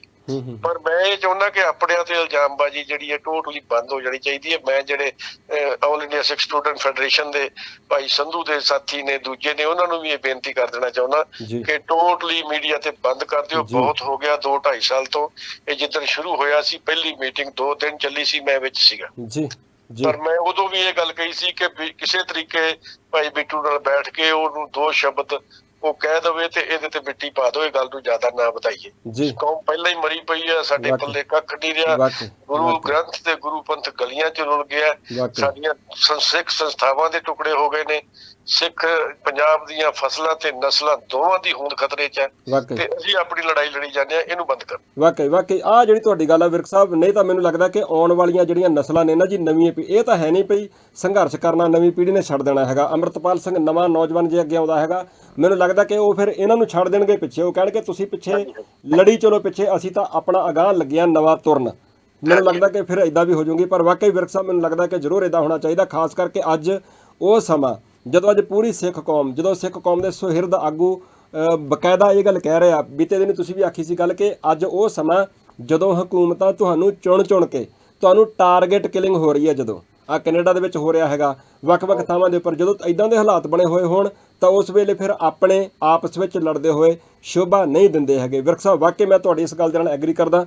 ਵਿਰਕ ਸਾਹਿਬ, ਉਮੀਦ ਕਰਦਾ ਕਿ ਜਿਹੜਾ ਤੁਸੀਂ ਅਖੀਰ ਦੇ ਵਿੱਚ ਇੱਕ ਆਪਣੀ ਮਨ ਦੀ ਗੱਲ ਉਸ ਟੀਮ ਨੂੰ ਆਖੀ ਆ, ਉਹ ਤੁਹਾਡੀ ਗੱਲ ਨੂੰ ਜ਼ਰੂਰ ਸੁਹਿਰਦਤਾ ਦੇ ਨਾਲ ਲੈਣਗੇ, ਔਰ ਜਿਹੜੀਆਂ ਊਣਤਾਈਆਂ ਪਿੱਛੇ ਰਹਿ ਗਈਆਂ, ਮੈਨੂੰ ਲੱਗਦਾ ਕਿ ਜ਼ਰੂਰ ਉਹਨਾਂ ਨੇ ਵੀ ਆਪਣੇ ਤੌਰ ਤੇ ਨੋਟ ਕੀਤੀਆਂ ਹੋਣਗੀਆਂ, ਔਰ ਜਿਹੜੀਆਂ ਤੁਸੀਂ ਦੱਸ ਰਹੇ ਹੋ ਜਾਂ ਕਈ ਹੋਰ ਸੱਜਣ ਵੀ ਉਹਨਾਂ ਨੂੰ ਸੁਝਾਅ ਦੇ ਰਹੇ ਹੋਣਗੇ। ਆਪਾਂ ਉਮੀਦ ਕਰਦੇ ਹਾਂ ਕਿ ਆਉਂਦੇ ਸਮੇਂ ਦੇ ਵਿੱਚ ਉਹਨਾਂ ਨੂੰ ਜ਼ਰੂਰ ਦੂਰ ਕੀਤਾ ਜਾਊਗਾ, ਔਰ ਸਾਰੇ ਜਣੇ ਅੱਜ ਨਹੀਂ ਤੇ ਕੱਲ੍ਹ ਇਸ ਸਾਰੇ ਕਾਸੇ ਤੋਂ ਸੰਤੁਸ਼ਟ ਹੋ ਕੇ ਤੇ ਇੱਕ ਦੂਜੇ ਦੇ ਮੋਢੇ ਨਾਲ ਮੋਢਾ ਲਾ ਕੇ ਅੱਗੇ ਨੂੰ ਵਧਣਗੇ। ਵਿਰਕ ਸਾਹਿਬ, ਤੁਹਾਡਾ ਬਹੁਤ ਬਹੁਤ ਧੰਨਵਾਦ। ਕੋਈ ਹੋਰ ਗੱਲ ਜਾਂਦੇ 2 ਲਾਈਨਾਂ 'ਚ ਜਿਹੜੀ ਰਹਿ ਗਈ ਹੋਵੇ ਤੁਹਾਡੇ ਮਨ ਦੇ ਵਿੱਚ ਕੋਈ ਇਸ ਟੌਪਿਕ ਦੇ ਮੁਤਾਬਕ? ਵਿਵਾਦ ਜੋ ਕੱਲ ਤਾਂ ਸੈਂਟਰ ਗਵਰਨਮੈਂਟ ਨੇ ਆਪਣਾ ਸਿਵਲ ਕੋਡ ਦਾ ਸ਼ੁਰੂ ਕੀਤਾ ਹੈ ਕਿ ਹਰ ਧਰਮ ਵਾਸਤੇ ਇੱਕ ਸਿਵਲ ਕੋਡ ਇੰਡੀਆ 'ਚ ਬਣਨਾ ਚਾਹੀਦਾ, ਚਾਹੇ ਹਿੰਦੂ ਹੈ, ਸਿੱਖ ਹੈ, ਮੁਸਲਮਾਨ ਹੈ। ਉਹਦੀ ਸਿੱਖ ਤੇ SGPC ਨੇ ਵੀ ਬੜੀ ਵਿਰੋਧਤਾ ਕੀਤੀ ਹੈ, ਤੇ ਮੁਸਲਿਮ ਤਾਂ ਕਰਨਗੇ, ਈਸਾਈ ਵੀ ਕਰਨਗੇ। ਉਦੋਂ ਤੇ ਦੇਖੋ, ਅਸੀਂ ਜਿੰਨੀ ਮਰਜ਼ੀ ਵਿਰੋਧਤਾ ਕਰੀ ਜਾਈਏ, ਸਾਡੀ ਵਿਰੋਧਤਾ ਕੋਈ ਬਣਦੀ ਨਹੀਂ ਹੈ। ਪਹਿਲੀ ਗੱਲ ਤਾਂ ਸਾਨੂੰ ਸਮਝ ਲੈਣਾ ਚਾਹੀਦਾ, ਕੌਮ ਨੂੰ ਇਹ ਦੱਸਦੇ ਨਹੀਂ ਸਾਡੇ ਲੀਡਰ। ਡਾਕਟਰ ਸਾਹਿਬ, ਸਿਵਲ ਕੋਡ 1948 'ਚ ਸੰਵਿਧਾਨ ਲਿਖਿਆ ਗਿਆ ਹੈ ਜੀ, ਇਹ ਸਿਵਲ ਕੋਡ ਹੈ ਕੀ ਹੈ, ਪਹਿਲਾਂ ਥੋੜਾ ਜਿਹਾ ਦੱਸ ਦਿਓ। ਇਹ ਆਪਣਾ ਯੂਨੀਫਾਰਮ ਸਿਵਲ ਕੋਡ ਹੈ ਕਿ ਇਹਦੇ ਇੱਕ ਕੋਡ ਦੇ ਅਧੀਨ ਆ ਜਾਾਂਗੇ। ਜਿਵੇਂ ਸਾਡਾ ਅਸੀਂ ਆਨੰਦ ਕਾਰਜ ਕਰਦੇ ਆ, ਤਲਾਕ ਦਾ ਮਸਲਾ ਆ ਗਿਆ, ਜਿਹੜੀ ਜਾਇਦਾਦ ਪ੍ਰਾਪਰਟੀ ਅੱਗੇ ਬੱਚਿਆਂ ਨੂੰ ਜਾਣੀ ਹੈ ਉਹਦਾ ਆ ਗਿਆ, ਤੁਹਾਡੀਆਂ ਜਿਹੜੀਆਂ ਰੋਹ ਰੀਤਾਂ ਨੇ ਸਾਰੀਆਂ ਜਿਹੜੀਆਂ ਨੇ ਇੱਕ ਯੂਨੀਫਾਰਮ ਸਿਵਲ ਕੋਡ 'ਚ ਆ ਜਾਣਗੀਆਂ, ਅਲੱਗ-ਅਲੱਗ ਨਹੀਂ ਵੀ ਸਾਡਾ ਕੁਛ ਤੇ ਦੂਜੇ ਦਾ ਕੁਛ। ਜਿੱਦਾਂ ਇੱਕ ਹਿੰਦੀ ਤੇ ਹਿੰਦ ਰਾਸ਼ਟਰ ਦੀ ਆਪਣੀ ਗੱਲ ਚੱਲ ਰਹੀ ਸੀ ਨਾ, ਹਿੰਦੂ ਰਾਸ਼ਟਰ ਦੀ, ਇਹ ਉਹਦੀ ਹੀ ਇੱਕ ਕੜੀ ਹੈ ਕਿ ਜੇ ਸਾਰਿਆਂ ਤੇ ਹਿੰਦੂ ਲਾਗੂ ਹੋ ਜਾਏ, ਸਾਰਿਆਂ ਦੇ ਉੱਤੇ ਹਿੰਦੂ ਰਾਸ਼ਟਰ ਬਣ ਜਾਏ, ਤੇ ਸਾਰਿਆਂ ਦੇ ਉੱਤੇ ਇੱਕ ਸਿਵਲ ਕੋਡ ਲਾਗੂ ਹੋ ਜਾਵੇ। ਤੁਸੀਂ ਆਪਣੀ ਮਰਜ਼ੀ ਨਾਲ ਵਿਆਹ ਨਹੀਂ ਕਰਾ ਸਕਦੇ, ਆਪਣੀ ਮਰਜ਼ੀ ਨਾਲ ਤਲਾਕ ਨਹੀਂ ਦੇ ਸਕਦੇ, ਆਪਣੀ ਮਰਜ਼ੀ ਨਾਲ ਜਾਇਦਾਦ ਅੱਗੇ ਨਹੀਂ ਵੰਡ ਸਕਦੇ, ਬੱਚਿਆਂ 'ਚ ਕਿਹਨੂੰ ਦੇਣੀ ਹੈ, ਕਿਵੇਂ ਦੇਣੀ ਹੈ, ਇੱਕ ਹੀ ਕੋਡ ਹੋਏਗਾ। ਮਤਲਬ ਇੱਕੋ ਲੱਤ ਥੱਲੋਂ ਲੰਘਾਉਣਾ ਚਾਹੁੰਦੇ ਸਾਰਿਆਂ ਨੂੰ ਏਦਾਂ ਥੱਲੇ ਲੰਘਾਉਣ ਲਈ ਹੁੰਦਾ ਹੈ। ਔਰ ਉਹਦੇ ਲਈ ਮੈਂ ਆਪਣੀ ਜੋ ਸਿੱਖ ਸਟੈਂਡ ਚਾਹੀਦਾ ਜੀ। ਸਾਨੂੰ ਇਹ ਹੈ ਕਿ 1948 ਜਦੋਂ ਸੰਵਿਧਾਨ ਲਿਖਿਆ ਗਿਆ, ਸਾਨੂੰ ਇਹਨਾਂ ਨੇ ਸਿੱਖ ਕੌਮ ਮੰਨਿਆ ਨਹੀਂ ਸੰਵਿਧਾਨ ਦੇ। ਅੱਜ ਵੀ ਸਾਡੇ ਤੇ ਧਾਰਾ 25 'ਚ ਲਿਖਿਆ ਹੋਇਆ ਕਿ ਸਿੱਖ ਕੋਈ ਵੱਖਰੀ ਕੌਮ ਨਹੀਂ ਹੈ, ਕੇਸਾਦਾਰੀ ਹਿੰਦੂ ਹੀ ਹੈ। ਸਾਡੇ ਤੇ ਤਾਂ ਕੋਡ ਲਾਗੂ ਹੀ ਨਹੀਂ ਹੁੰਦਾ ਜਦੋਂ ਅਸੀਂ ਆਲਰੇਡੀ ਹਿੰਦੂ ਆ। ਸਾਡਾ ਆਨੰਦ ਮੈਰਿਜ ਐਕਟ ਪ੍ਰਵਾਨ ਨਹੀਂ ਹੈ ਪੰਜਾਬ 'ਚ। ਸਾਡੀ ਜਿਹੜੀ ਮੈਰਿਜ ਕਰਨੇ ਆ ਇਹ ਸਾਡੀ ਰਜਿਸਟਰ ਨਹੀਂ ਹੁੰਦੀ ਜਦ ਤੱਕ ਅਸੀਂ ਕੋਰਟ 'ਚ ਨਾ ਕਰਾਈਏ। ਜੀ ਜੀ, ਇਹ ਵੈਲਿਡ ਨਹੀਂ ਹੈ ਜੀ। ਦੂਸਰਾ ਇਹ ਹੈ ਕਿ ਉਹਦੇ ਤੇ ਉਸ ਟਾਈਮ ਦੇ ਸਾਡੇ ਸਿੱਖ ਜੋ ਲੀਡਰ ਸੀਗੇ ਉਹਨਾਂ ਨੇ ਸਾਈਨ ਨਹੀਂ ਸੀ ਕੀਤੇ ਕਿ ਸਾਨੂੰ ਇਹ ਸੰਵਿਧਾਨ ਮਨਜ਼ੂਰ ਨਹੀਂ ਜੀ। ਉਹ ਸੰਵਿਧਾਨ ਸਾਨੂੰ ਸਿੱਖ ਨਹੀਂ ਮੰਨਦਾ, ਸਾਡੇ ਲੀਡਰਾਂ ਨੇ ਉਹਨੂੰ ਸੰਵਿਧਾਨ ਨਹੀਂ ਮੰਨਿਆ ਹੋਇਆ ਤੇ ਅੱਜ ਉਸ ਸੰਵਿਧਾਨ ਦੇ ਅੰਡਰ ਇੱਕ ਨਵਾਂ ਸਿਵਲ ਕੋਡ ਜਾਰੀ ਕੀਤਾ ਜਾ ਰਿਹਾ ਹੈ ਤਾਂ ਸਾਡੇ ਤੇ ਲਾਗੂ ਨਹੀਂ। ਜਦੋਂ ਅਸੀਂ ਮੰਨਦੇ ਨਹੀਂ ਅਸੀਂ ਤਾਂ ਗੁਲਾਮ ਆ ਤੇ ਗੁਲਾਮਾਂ ਦਾ ਕੋਈ ਰੀਤੀ ਰਿਵਾਜ ਨਹੀਂ ਹੁੰਦਾ, ਗੁਲਾਮਾਂ ਦਾ ਕੋਈ ਜਿਹੜਾ ਉਹਨਾਂ ਦਾ ਆਪਣਾ ਅਲੱਗ ਕੋਡ ਨਹੀਂ ਹੁੰਦਾ। ਉਹ ਤਾਂ ਜੋ ਚੱਲਦਾ ਉਹਦੇ ਆਕਾ ਦਾ ਚੱਲਦਾ। ਸਾਨੂੰ ਇਹਦੀ ਵਿਰੋਧਤਾ ਤਾਂ ਕਰੀਏ ਨਾ ਜੇ ਸੰਵਿਧਾਨ 'ਚ ਸਾਨੂੰ ਸਿੱਖ ਮੰਨਣ। ਸੰਵਿਧਾਨ 'ਚ ਅੱਜ ਜੇ ਉਹਨੂੰ ਖਤਮ ਕਰਕੇ ਕਿ ਸਿੱਖ ਲੀਡਰਾਂ ਦੇ ਸਾਈਨ ਹੋਣ, ਸਿੱਖਾਂ ਨੂੰ ਪ੍ਰਵਾਨ ਹੋਵੇ ਸੰਵਿਧਾਨ। ਜਦੋਂ ਸਾਨੂੰ ਪ੍ਰਵਾਨ ਹੀ ਨਹੀਂ, ਜੋ ਮਰਜ਼ੀ ਲਿਖੀ ਜਾਣ, ਜੋ ਮਰਜ਼ੀ ਕੋਡ ਬਣਾਈ ਜਾਣ, ਅਸੀਂ ਤਾਂ ਗੁਲਾਮ ਦੇ ਗੁਲਾਮ ਆ। ਪਰ ਫਿਰ ਸਭ ਕੁਝ ਸਾਡੀਆਂ ਸੰਸਥਾਵਾਂ, ਸਾਡੇ ਗੁਰੂ ਘਰ, ਸਾਡੀਆਂ ਟਕਸਾਲਾਂ, ਸਾਡੀ SGPC, Delhi committee, Patna committee, ਸਾਰੀਆਂ ਉਹਨਾਂ ਦੇ, ਹਰਿਆਣਾ ਕਮੇਟੀ ਉਹਨਾਂ ਦੇ ਕੰਟਰੋਲ 'ਚ ਹੈ। ਪਰ ਤੁਸੀਂ ਫਿਰ ਦੇ ਸਾਡੇ ਜਿਹੜੇ ਕੋਈ ਡੋਗਰੇ ਪਸੰਦ ਸਾਡੇ ਉਹ ਬਿਠਾਏ ਹੋਏ ਆ ਜੀ, ਉਹ ਜ਼ਰੂਰ ਸਾਨੂੰ ਸਿੱਖ ਦੇ ਭੇਸ 'ਚ ਨਜ਼ਰ ਆਉਂਦੇ ਆ ਵੀ ਆਹ ਸਿੱਖ ਹੈ। ਬਾਕੀ ਹੈ ਉਹਨਾਂ ਦਾ ਕੰਟਰੋਲ। ਸਾਨੂੰ ਇਸ ਕੋਡ ਦੇ ਨਾਲ ਪਹਿਲਾਂ ਹੀ ਇਹਨਾਂ ਨੇ ਸਾਨੂੰ ਤਾਂ ਹਿੰਦੂ ਬਣਾ ਲਿਆ ਹੋਇਆ। ਅਸੀਂ ਸਿੱਖ ਆਪਣੇ ਆਪ ਨੂੰ ਕਹੀ ਜਾਂਦੇ ਆ। ਉਹ ਸਾਡਾ ਦਿਲ ਰੱਖਣ ਲਈ ਸਾਨੂੰ ਅਜੇ ਇਹ ਨਹੀਂ ਕਹਿੰਦੇ ਕਿ ਤੁਸੀਂ ਤਿਲਕ ਲਾ ਲਓ ਪੱਗ ਲਾ ਕੇ। ਉਹ ਜਦੋਂ ਜੀ ਕਰੇਗਾ ਤੇ ਉਹ ਤੁਹਾਨੂੰ ਡਾਂਗ ਨਾਲ ਲਵਾ ਵੀ ਲੈਣਗੇ, ਜਿਵੇਂ 84 ਨਵੰਬਰ 84 'ਚ ਦਿੱਲੀ ਲਵਾਇਆ ਸੀਗਾ। ਪਰ ਇਸ ਸਿਵਲ ਕੋਡ ਨੂੰ ਤੁਸੀਂ ਫਿਰ ਚੁੱਪ ਕਰਕੇ ਕਬੂਲ ਵੀ ਤੇ ਨਹੀਂ ਨਾ ਕਰ ਸਕਦੇ, ਮੈਨੂੰ ਇਹ ਲੱਗਦਾ। ਕਬੂਲ ਤੁਹਾਨੂੰ ਧੱਕੇ ਨਾਲ ਕਰਾ ਲੈਣਗੇ ਜੀ। ਕਿਉਂ ਨਹੀਂ ਕਰੋਗੇ ਤੁਸੀਂ ਕਬੂਲ? ਉੱਥੇ ਪਾਸ ਹੋ ਜਾਣਾ ਪਾਰਲੀਮੈਂਟ 'ਚ, ਤੁਸੀਂ ਕੀ ਕਰ ਲਓਗੇ? ਫਿਰ ਕੀ ਕੀਤਾ ਜਾਣਾ ਚਾਹੀਦਾ? ਸਿੱਖ ਕੌਮ ਕੀ ਕਰੇ ਫਿਰ ਇਸ ਕੋਡ ਦੇ ਮੁਤਾਬਕ? ਜਦ ਤੱਕ ਅਸੀਂ ਆਜ਼ਾਦ ਨਹੀਂ ਹੁੰਦੇ ਸਾਡੇ ਤੇ ਸਾਰੇ ਕੋਡ ਲਾਗੂ ਹੋਣਗੇ, ਸਾਰੇ ਕਾਲੇ ਕਾਨੂੰਨ ਲਾਗੂ ਹੋਣਗੇ, ਸਭ ਕੁਝ ਸਾਡੇ ਤੇ ਹੋਣਾ। ਜੋ ਕੁਝ ਹੋ ਰਿਹਾ, ਸਿੱਖ ਸੰਸਥਾਵਾਂ ਦੇ ਟੁਕੜੇ ਹੋ ਰਹੇ ਨੇ। ਇੱਕ SGPC ਪੰਜਾਬ ਰਹਿ ਗਈ ਹੈ, ਇਹਦੇ ਤੇ ਕਬਜ਼ੇ ਦੀ ਤਿਆਰੀ ਹੈ। ਸਿੱਖ ਸਿਆਸਤ ਸਾਡੀ ਲੀਰੋ ਲੀਰ ਹੋ ਚੁੱਕੀ ਹੈ। ਬੱਚੇ ਸਾਡੇ ਜੇਲ੍ਹਾਂ 'ਚ ਰੁਲਦੇ ਪਏ ਆ 25-25 30 ਸਾਲ ਦੇ। ਨਵੇਂ ਫੜ ਕੇ ਡਿਬਰੂਗੜ੍ਹ 17 ਸਿੱਖ ਬਿਠਾਏ ਆ। ਅੱਜ 17 ਦੇ ਨਾਲ ਜੋ ਕੱਲ ਸਟੇਜ ਤੋਂ ਮੈਂ ਬੋਲਣਾ ਸੀਗਾ, ਮੈਂ ਇਹੀ ਕਹਿਣਾ ਸੀ ਕਿ ਪਹਿਲਾਂ ਉਹਨਾਂ ਨੂੰ ਰਿਹਾ ਕਰਾਉਣ ਲਈ 17 ਦੀ ਬਜਾਏ 17,000 ਜੇਲ੍ਹ 'ਚ ਬੈਠੋ NSA ਲਵਾ ਕੇ। ਸਰਕਾਰ ਨੂੰ ਪਤਾ ਲੱਗੇ ਕਿ ਸਿੱਖ ਅੱਖਾਂ ਮੀਟ ਕੇ ਨਹੀਂ ਬਹਿ ਜਾਂਦੇ ਜੇ ਉਹਨਾਂ ਦੇ ਬੱਚਿਆਂ ਨੂੰ ਅਸੀਂ ਜੇਲ੍ਹ 'ਚ ਬੰਦ ਕੀਤਾ ਹੈ। ਉਹਦੇ ਲਈ ਜ਼ਰੂਰੀ ਹੈ, ਇਹ ਜ਼ਰੂਰੀ ਸੀਗੀਆਂ ਗੱਲਾਂ ਕਿ ਅੱਜ ਇਹ ਸਾਰੀਆਂ ਜਥੇਬੰਦੀਆਂ ਨੂੰ ਅੱਗੇ ਆ ਕੇ ਇਕੱਠ ਕਰਕੇ ਉਹਨਾਂ ਦੀ ਰਿਹਾਈ ਲਈ, ਦੂਜਿਆਂ ਦੀ ਰਿਹਾਈ ਲਈ ਜਾਂ ਗ੍ਰਿਫਤਾਰੀ ਜੀ। ਇਹ ਸਿਵਲ ਕੋਡ ਤੇ ਲਾ ਲੋਗੇ ਤੁਸੀਂ ਜੀ। ਇਹ ਸਿਵਲ ਕੋਡ ਜੀ, ਇਹ ਸਿਵਲ ਕੋਡ ਜਿੱਦਾਂ ਤੁਸੀਂ ਆਖਿਆ ਕਿ ਇੱਕ ਸਿਵਲ ਕੋਡ ਇੱਕ ਸਾਰਿਆਂ ਦੇ ਉੱਪਰ ਐਨ ਬਰਾਬਰ ਲਾਗੂ ਹੋਊਗਾ, ਕੇਂਦਰ ਸਰਕਾਰ, ਚਲੋ ਇਹ ਸਾਰਾ ਕੁਝ ਜਿੱਦਾਂ ਤੁਸੀਂ ਆਖਿਆ। ਵਿਰਕ ਸਾਹਿਬ, ਜਾਂਦੇ ਜਾਂਦੇ ਦੋ ਕੁ ਲਾਈਨਾਂ ਦੇ ਵਿੱਚ ਜਿੱਦਾਂ ਨਾ ਕਈ, ਕਿਉਂਕਿ ਮੈਂ ਇੱਕ ਪੱਤਰਕਾਰ ਹੋਣ ਦੇ ਨਾਤੇ ਤੁਸੀਂ ਆ ਗੱਲ ਦੇ ਵਿੱਚ ਗੱਲ ਛੇੜ ਲਈ ਹੈਗੀ ਆ, ਕਿਉਂਕਿ ਮੈਂ ਇਹਨੂੰ ਜਮਾ ਹੀ ਸਟੱਡੀ ਨਹੀਂ ਕੀਤਾ ਹੈਗਾ, ਮੈਨੂੰ ਇਹਦੇ ਬਾਰੇ ਬਿਲਕੁਲ ਵੀ ਜਾਣਕਾਰੀ ਨਹੀਂ ਹੈਗੀ। ਇੱਕ ਸਿੱਧਾ ਸਾਦਾ ਬੰਦਾ ਮੇਰੇ ਵਰਗਾ ਨਾ, ਆਮ ਜਿਹੜਾ ਬਹੁਤ ਜ਼ਿਆਦਾ ਡੀਪ ਨਹੀਂ ਸੋਚਦਾ ਹੈਗਾ, ਉਹਨੂੰ ਤੁਸੀਂ ਸੌਖਿਆ ਸ਼ਬਦਾਂ ਦੇ ਵਿੱਚ ਕਿੱਦਾਂ ਸਮਝਾਉਣਾ ਚਾਹੋਗੇ ਕਿ ਸਿਵਲ ਕੋਡ ਹੈ ਕੀ ਹੈ ਔਰ ਇਹਦਾ ਕੋਈ ਨੁਕਸਾਨ ਜਾਂ ਫਾਇਦਾ ਜਾਂ ਇਹ ਤੁਹਾਡੇ ਖਾਤੇ 'ਚ ਭੁਗਤਦਾ? ਮੈਨੂੰ ਲੱਗਦਾ ਕਿ ਸ਼੍ਰੋਮਣੀ ਕਮੇਟੀ ਨੇ ਸ਼ਾਇਦ ਇਹਦਾ ਕੋਈ ਵਿਰੋਧ ਵੀ ਕੀਤਾ ਆ। ਸੌਖੇ ਸ਼ਬਦਾਂ ਦੇ ਕੁਝ ਥੋੜਾ ਜਿਹਾ ਸਮਝਾ ਕੀਤਾ। ਅੱਜ ਸ਼੍ਰੋਮਣੀ ਕਮੇਟੀ ਨੇ ਇਜਲਾਸ ਬੁਲਾਇਆ ਸੀਗਾ, ਕੀਤਾ ਰਾਤ ਡਿਬੇਟ ਵੀ ਸੀ ਇੱਥੇ ਉੱਤੇ। ਆਪਣਾ ਭਾਈ ਮਨਜੀਤ ਸਿੰਘ ਡਿਬੇਟ ਤੇ ਬੈਠੇ ਸੀ, ਪਰ ਉਹ ਕੋਈ ਗੱਲ ਨਹੀਂ ਕਰ ਪਾਏ ਉੱਥੇ ਆਪਣੀ ਨਾ ਕਰਨੇ। ਉੱਥੇ ਬੜੇ ਇੰਟੈਲੀਜੈਂਟ ਬੈਠੇ ਸੀਗੇ, ਖਾਲਿਦ ਸਾਹਿਬ ਬੈਠੇ ਸੀ ਮੁਸਲਮਾਨਾਂ ਵੱਲੋਂ ਜੀ। ਤੇ ਇਹਦੇ 'ਚ ਮੇਨ ਤਾਂ ਇਹ ਹੈ ਕਿ ਹਿੰਦੂ, ਸਿੱਖ, ਮੁਸਲਮਾਨ, ਬੁੱਧ, ਜੈਨੀ, ਈਸਾਈ ਸਾਰੇ ਧਰਮਾਂ ਤੇ ਇੱਕ ਕੋਡ ਲਾਗੂ ਹੋਏਗਾ। ਕੋਈ ਵੀ ਦੂਜਾ ਵਿਆਹ ਨਹੀਂ ਕਰਾ ਸਕਦਾ। ਜਿਵੇਂ ਹਿੰਦੂ ਮੈਰਿਜ ਐਕਟ ਹੈ, ਹਿੰਦੂ ਦਾ ਤਲਾਕ ਦਾ ਐਕਟ ਹੈ, ਹਿੰਦੂ ਦਾ ਜਿਹੜਾ ਪ੍ਰਾਪਰਟੀ ਕਿਵੇਂ ਡਿਸਟ੍ਰੀਬਿਊਟ ਹੋਣੀ ਹੈ ਉਹਦਾ ਐਕਟ ਹੈ, ਉਹ ਸਾਰਾ ਲਾਗੂ ਹੋਏਗਾ। ਉਹ ਲਾਗੂ ਸਾਰਿਆਂ ਤੇ ਹੋ ਜਾਏਗਾ, ਸਿੱਖ ਤੇ ਵੀ, ਮੁਸਲਮਾਨ ਤੇ ਵੀ, ਈਸਾਈ ਤੇ ਵੀ, ਬੋਧੀ ਤੇ, ਜੈਨੀ ਤੇ। ਜੈਨੀ ਤਾਂ ਇਹਨਾਂ ਨੇ ਪਹਿਲਾਂ ਹੀ ਹਿੰਦੂਆਂ ਨਾਲ, ਉਹਨਾਂ ਦੇ ਇਹ ਮੰਨਦੇ ਹੀ ਨਹੀਂ ਨਾ ਜੈਨ ਧਰਮ, ਉਹਨਾਂ ਨੂੰ ਤਾਂ ਹਿੰਦੂ ਹੀ ਮੰਨਦੇ, ਉਹ ਵੀ ਆਪਣੇ ਆਪ ਨੂੰ ਹਿੰਦੂ ਕਹਾਉਣ ਲੱਗ ਗਏ। ਬੋਧੀ ਇਹਨਾਂ ਨੇ ਵੈਸੇ ਹੀ ਖਤਮ ਕਰਤੇ ਸੀ, ਉਹਨਾਂ ਦੇ ਤਾਂ ਉਹ ਤਾਂ ਬਾਹਰਲੇ ਦੇਸ਼ਾਂ 'ਚ ਜ਼ਿਆਦਾ ਹੋ ਗਿਆ, ਇੱਥੇ ਉਹਨਾਂ ਨੇ ਨਾਮ ਮਾਤਰ ਕਰਤੇ। ਹੁਣ ਇੱਕ ਸਿੱਖ ਤੇ ਮੁਸਲਮਾਨ ਰੜਕਦੇ ਆ। ਸਿੱਖਾਂ ਦਾ ਜਿਵੇਂ ਮੁਸਲਮਾਨਾਂ ਦਾ 3 ਤਲਾਕ ਹੈ, ਜਿਵੇਂ ਉਹ ਤਲਾਕ ਦੇਣ ਦੀ ਪ੍ਰਥਾ ਸਭ ਖਤਮ ਹੋ ਜਾਣੀ ਹੈ। ਜਿਵੇਂ ਆਪਣਾ ਤਲਾਕ ਦਾ, ਡਾਈਵੋਰਸ ਦਾ ਸਿਸਟਮ ਇੱਕ ਹੀ ਲਾਗੂ ਹੋਊਗਾ। ਇੱਕ ਹੀ ਵਿਆਹ ਦਾ ਲਾਗੂ ਹੋਊਗਾ, ਇੱਕ ਹੀ ਅੱਗੇ ਜਾਇਦਾਦ ਪ੍ਰਾਪਰਟੀ ਕਿਵੇਂ ਕਿਹਨੂੰ ਜਾਣੀ ਹੈ ਉਹ ਵੀ ਇੱਕ ਹੀ ਲਾਗੂ ਹੋਊਗਾ। ਆਪਣਾ ਕੋਈ ਨਹੀਂ, ਜਿਵੇਂ ਸਾਊਥ ਦਾ ਅਲੱਗ ਹੈ, ਨਾਰਥ ਦਾ ਅਲੱਗ ਹੈ, ਪੰਜਾਬ ਦਾ ਅਲੱਗ ਹੈ, ਏਦਾਂ ਮੁਸਲਮਾਨਾਂ ਦੇ ਵਿੱਚ ਵੀ ਕਈ ਨੇ ਅੱਗੇ, ਸ਼ੀਆ ਸੁੰਨੀ ਸਾਰਿਆਂ ਦਾ ਅਲੱਗ-ਅਲੱਗ ਹੈ, ਪਰ ਉਹ ਸਾਰਿਆਂ ਦੇ ਇੱਕੋ ਹੀ ਲਾਗੂ ਹੋ ਜਾਊਗਾ। ਵਿੱਚ ਸਿੱਖਾਂ ਦੇ ਲਾਗੂ ਹੋ ਜਾਊ, ਸਿੱਖਾਂ ਦੇ ਤਾਂ ਲਾਗੂ ਹੋਇਆ ਹੀ ਹੋਇਆ, ਅਸੀਂ ਧੱਕਾ ਕਰੀ ਜਾਂਦੇ ਹਾਂ ਨਾ, ਅਸੀਂ ਆਨੰਦ ਕਾਰਜ ਕਰ ਲੈਂਦੇ ਹਾਂ, ਪਰ ਉਹ ਸੰਵਿਧਾਨ ਮੁਤਾਬਕ ਉਹ ਵੈਲਿਡ ਨਹੀਂ ਹੈ। ਸੰਵਿਧਾਨ ਦੇ ਮੁਤਾਬਕ ਕਰਾਉਣਾ ਪੈਂਦਾ ਸਾਨੂੰ, ਆਨੰਦ ਮਾਰਜ ਐਕਟ ਦੀ ਕੋਈ ਪ੍ਰਵਾਨਗੀ ਨਹੀਂ ਹੈ। ਮਤਲਬ ਸੰਵਿਧਾਨ ਦੇ ਮੁਤਾਬਕ ਸਿੱਖਾਂ ਦੇ ਵਿਆਹ ਗੈਰ ਕਾਨੂੰਨੀ ਆ, ਗੈਰ ਕਾਨੂੰਨੀ। ਔਰ ਮੈਂ ਤੇ ਵਿਰਕ ਸਾਹਿਬ ਫਿਰ ਇਹ ਤੋਂ ਇੱਕ ਸਟੈਪ ਹੋਰ ਅੱਗੇ ਜਾ ਕੇ ਮੇਰੇ ਦਿਮਾਗ 'ਚ ਗੱਲ ਚੱਲ ਰਹੀ ਆ ਵੀ ਜੇ ਸਿੱਖਾਂ ਦੇ ਵਿਆਹ ਗੈਰ ਕਾਨੂੰਨੀ ਆ ਤਾਂ ਫਿਰ ਜਿਹੜਾ ਉਸ ਵਿਆਹੇ ਹੋਏ ਜੋੜੇ ਦਾ ਜਿਹੜਾ ਬੱਚਾ ਹੋਇਆ ਫਿਰ ਉਹ ਕੀ ਹੋਇਆ? ਜਦੋਂ ਮੈਨੂੰ ਲੱਗਦਾ ਕਿ ਉਹ ਲਫ਼ਜ਼ ਜਦੋਂ ਬੋਲਾਂਗੇ ਤਾਂ ਮੈਨੂੰ ਲੱਗਦਾ ਕਿ ਹਰੇਕ ਸਿੱਖ ਨੂੰ ਸਮਝ ਆ ਜਾਊਗੀ ਵੀ ਨਜਾਇਜ਼, ਜੇ ਵਿਆਹੇ ਨਜਾਇਜ਼ ਆ ਤਾਂ ਫਿਰ ਉਸ ਜੋੜੀ ਦਾ ਜਿਹੜਾ ਬੱਚਾ ਹੋਇਆ ਫਿਰ ਉਹਨੂੰ ਕੀ ਲਫ਼ਜ਼ ਬੋਲਿਆ ਜਾਊਗਾ? ਫਿਰ ਤਾਂ ਬੱਚਾ ਵੀ ਤੁਸੀਂ ਦੇਖੋ ਮੈਨੂੰ ਲੱਗਦਾ ਕਿ ਸ਼ਾਇਦ ਸਾਨੂੰ ਨਾ ਜੇ ਸਿੱਖ ਨੇ ਤਲਾਕ ਲੈਣਾ ਹੋਵੇ ਨਾ ਜੀ, ਉਹ ਕੋਰਟ 'ਚ ਕੇਸ ਪੈਦਾ, ਡਿਵੋਰਸ ਹੁੰਦਾ ਹੈ। ਹਾਂਜੀ, ਜਦੋਂ ਉਹਦਾ ਵਿਆਹ ਹੀ ਇਨਵੈਲਿਡ ਹੈ, ਲੀਗਲੀ ਨਹੀਂ ਹੈ, ਕੋਰਟ 'ਚ ਰਜਿਸਟਰਡ ਨਹੀਂ ਹੈ, ਕੇਵਲ ਆਨੰਦ ਕਾਰਜ ਹੋਇਆ ਤਾਂ ਉਹ ਕੋਰਟ ਕਿਵੇਂ ਮੰਨ ਲੈਂਦੀ ਹੈ ਉਹਨੂੰ ਵਿਆਹ? ਉਹਨੂੰ ਕਿਵੇਂ ਤਲਾਕ ਦਾ ਕੋਈ ਕੇਸ ਚੱਲਦਾ, ਕਿਵੇਂ ਉਹ ਕੋਰਟ 'ਚ ਤਲਾਕ ਹੋ ਜਾਂਦਾ? ਮੈਂ ਇਹ ਗੱਲ ਤੋਂ ਵੀ ਹੈਰਾਨ ਆ, ਕਦੇ ਵਕੀਲਾਂ ਨੇ ਕੋਈ ਇਹ ਪੁਆਇੰਟ ਨਹੀਂ ਚੁੱਕਿਆ ਕਿ ਆਨੰਦ ਮੈਰਿਜ ਐਕਟ ਮੁਤਾਬਕ ਤਾਂ ਵਿਆਹ ਹੋਇਆ ਹੀ ਨਹੀਂ, ਲਿਵਿੰਗ ਰਿਲੇਸ਼ਨ 'ਚ ਰਹਿ ਰਹੇ ਆ, ਇਹਨਾਂ ਦੇ ਬੱਚੇ ਹੋਏ ਆ, ਜੋ ਮਰਜ਼ੀ ਹੋਇਆ, ਵਿਆਹ ਤਾਂ ਗਿਣਿਆ ਨਹੀਂ ਜਾ ਸਕਦਾ ਜਦੋਂ ਐਕਟ ਪਾਸ ਹੀ ਨਹੀਂ ਹੈ, ਆਨੰਦ ਮੈਰਿਜ ਐਕਟ। ਵਾਕਈ ਜੇ ਵਿਆਹ ਹੀ ਗੈਰ ਕਾਨੂੰਨੀ ਆ ਤਾਂ ਫਿਰ ਬੱਚਾ ਵੀ ਫਿਰ ਨਜਾਇਜ਼ ਹੀ ਹੋਇਆ ਫਿਰ ਉਸ ਹਿਸਾਬ ਦੇ ਨਾਲ। ਤਾਂ ਵਾਕਈ ਮੈਨੂੰ ਲੱਗਦਾ ਕਿ ਸਾਡਾ ਕੋਰਟ 'ਚ ਜਾਣ ਦਾ ਕੋਈ ਰਾਈਟ ਬਣਦਾ ਨਹੀਂ, ਉਸ ਵਿਆਹ ਨੂੰ ਲੈ ਕੇ ਨਹੀਂ ਜਾਣ ਨੂੰ ਬੰਦਾ। ਜੇ ਕੋਰਟ 'ਚ ਰਜਿਸਟਰਡ ਹੈ ਮੈਰਿਜ ਫਿਰ ਅਸੀਂ ਜਾ ਸਕਦੇ। ਜਿਵੇਂ ਹੁਣ ਤੁਸੀਂ ਫੋਰਨ ਜਾਣਾ, ਕੁਝ ਜਾਣਾ, ਤੁਹਾਨੂੰ ਕੋਰਟ 'ਚ ਮੈਰਿਜ ਰਜਿਸਟਰਡ ਕਰਾਣੀ ਪੈਂਦੀ ਹੈ। ਜੀ ਹਿੰਦੂ ਮੈਰਿਜ ਐਕਟ ਦੇ ਥੱਲੇ ਉਹ ਤੁਹਾਨੂੰ ਲੰਘ ਕੇ ਜਾਣਾ ਪੈਂਦਾ ਤਾਂ ਤੁਸੀਂ ਬਾਹਰ ਜਾ ਸਕਦੇ। ਇੱਕ ਤੁਹਾਨੂੰ ਇੱਕ ਨਾ ਆਪਣਾ ਕੋਡ ਬੈਂਕ 'ਚ ਅਕਾਊਂਟ ਖੁੱਲਦਾ ਜੀ, HUF, ਓਕੇ, HUF ਅਕਾਊਂਟ ਹੁੰਦਾ ਪੂਰੀ ਫੈਮਿਲੀ ਦਾ।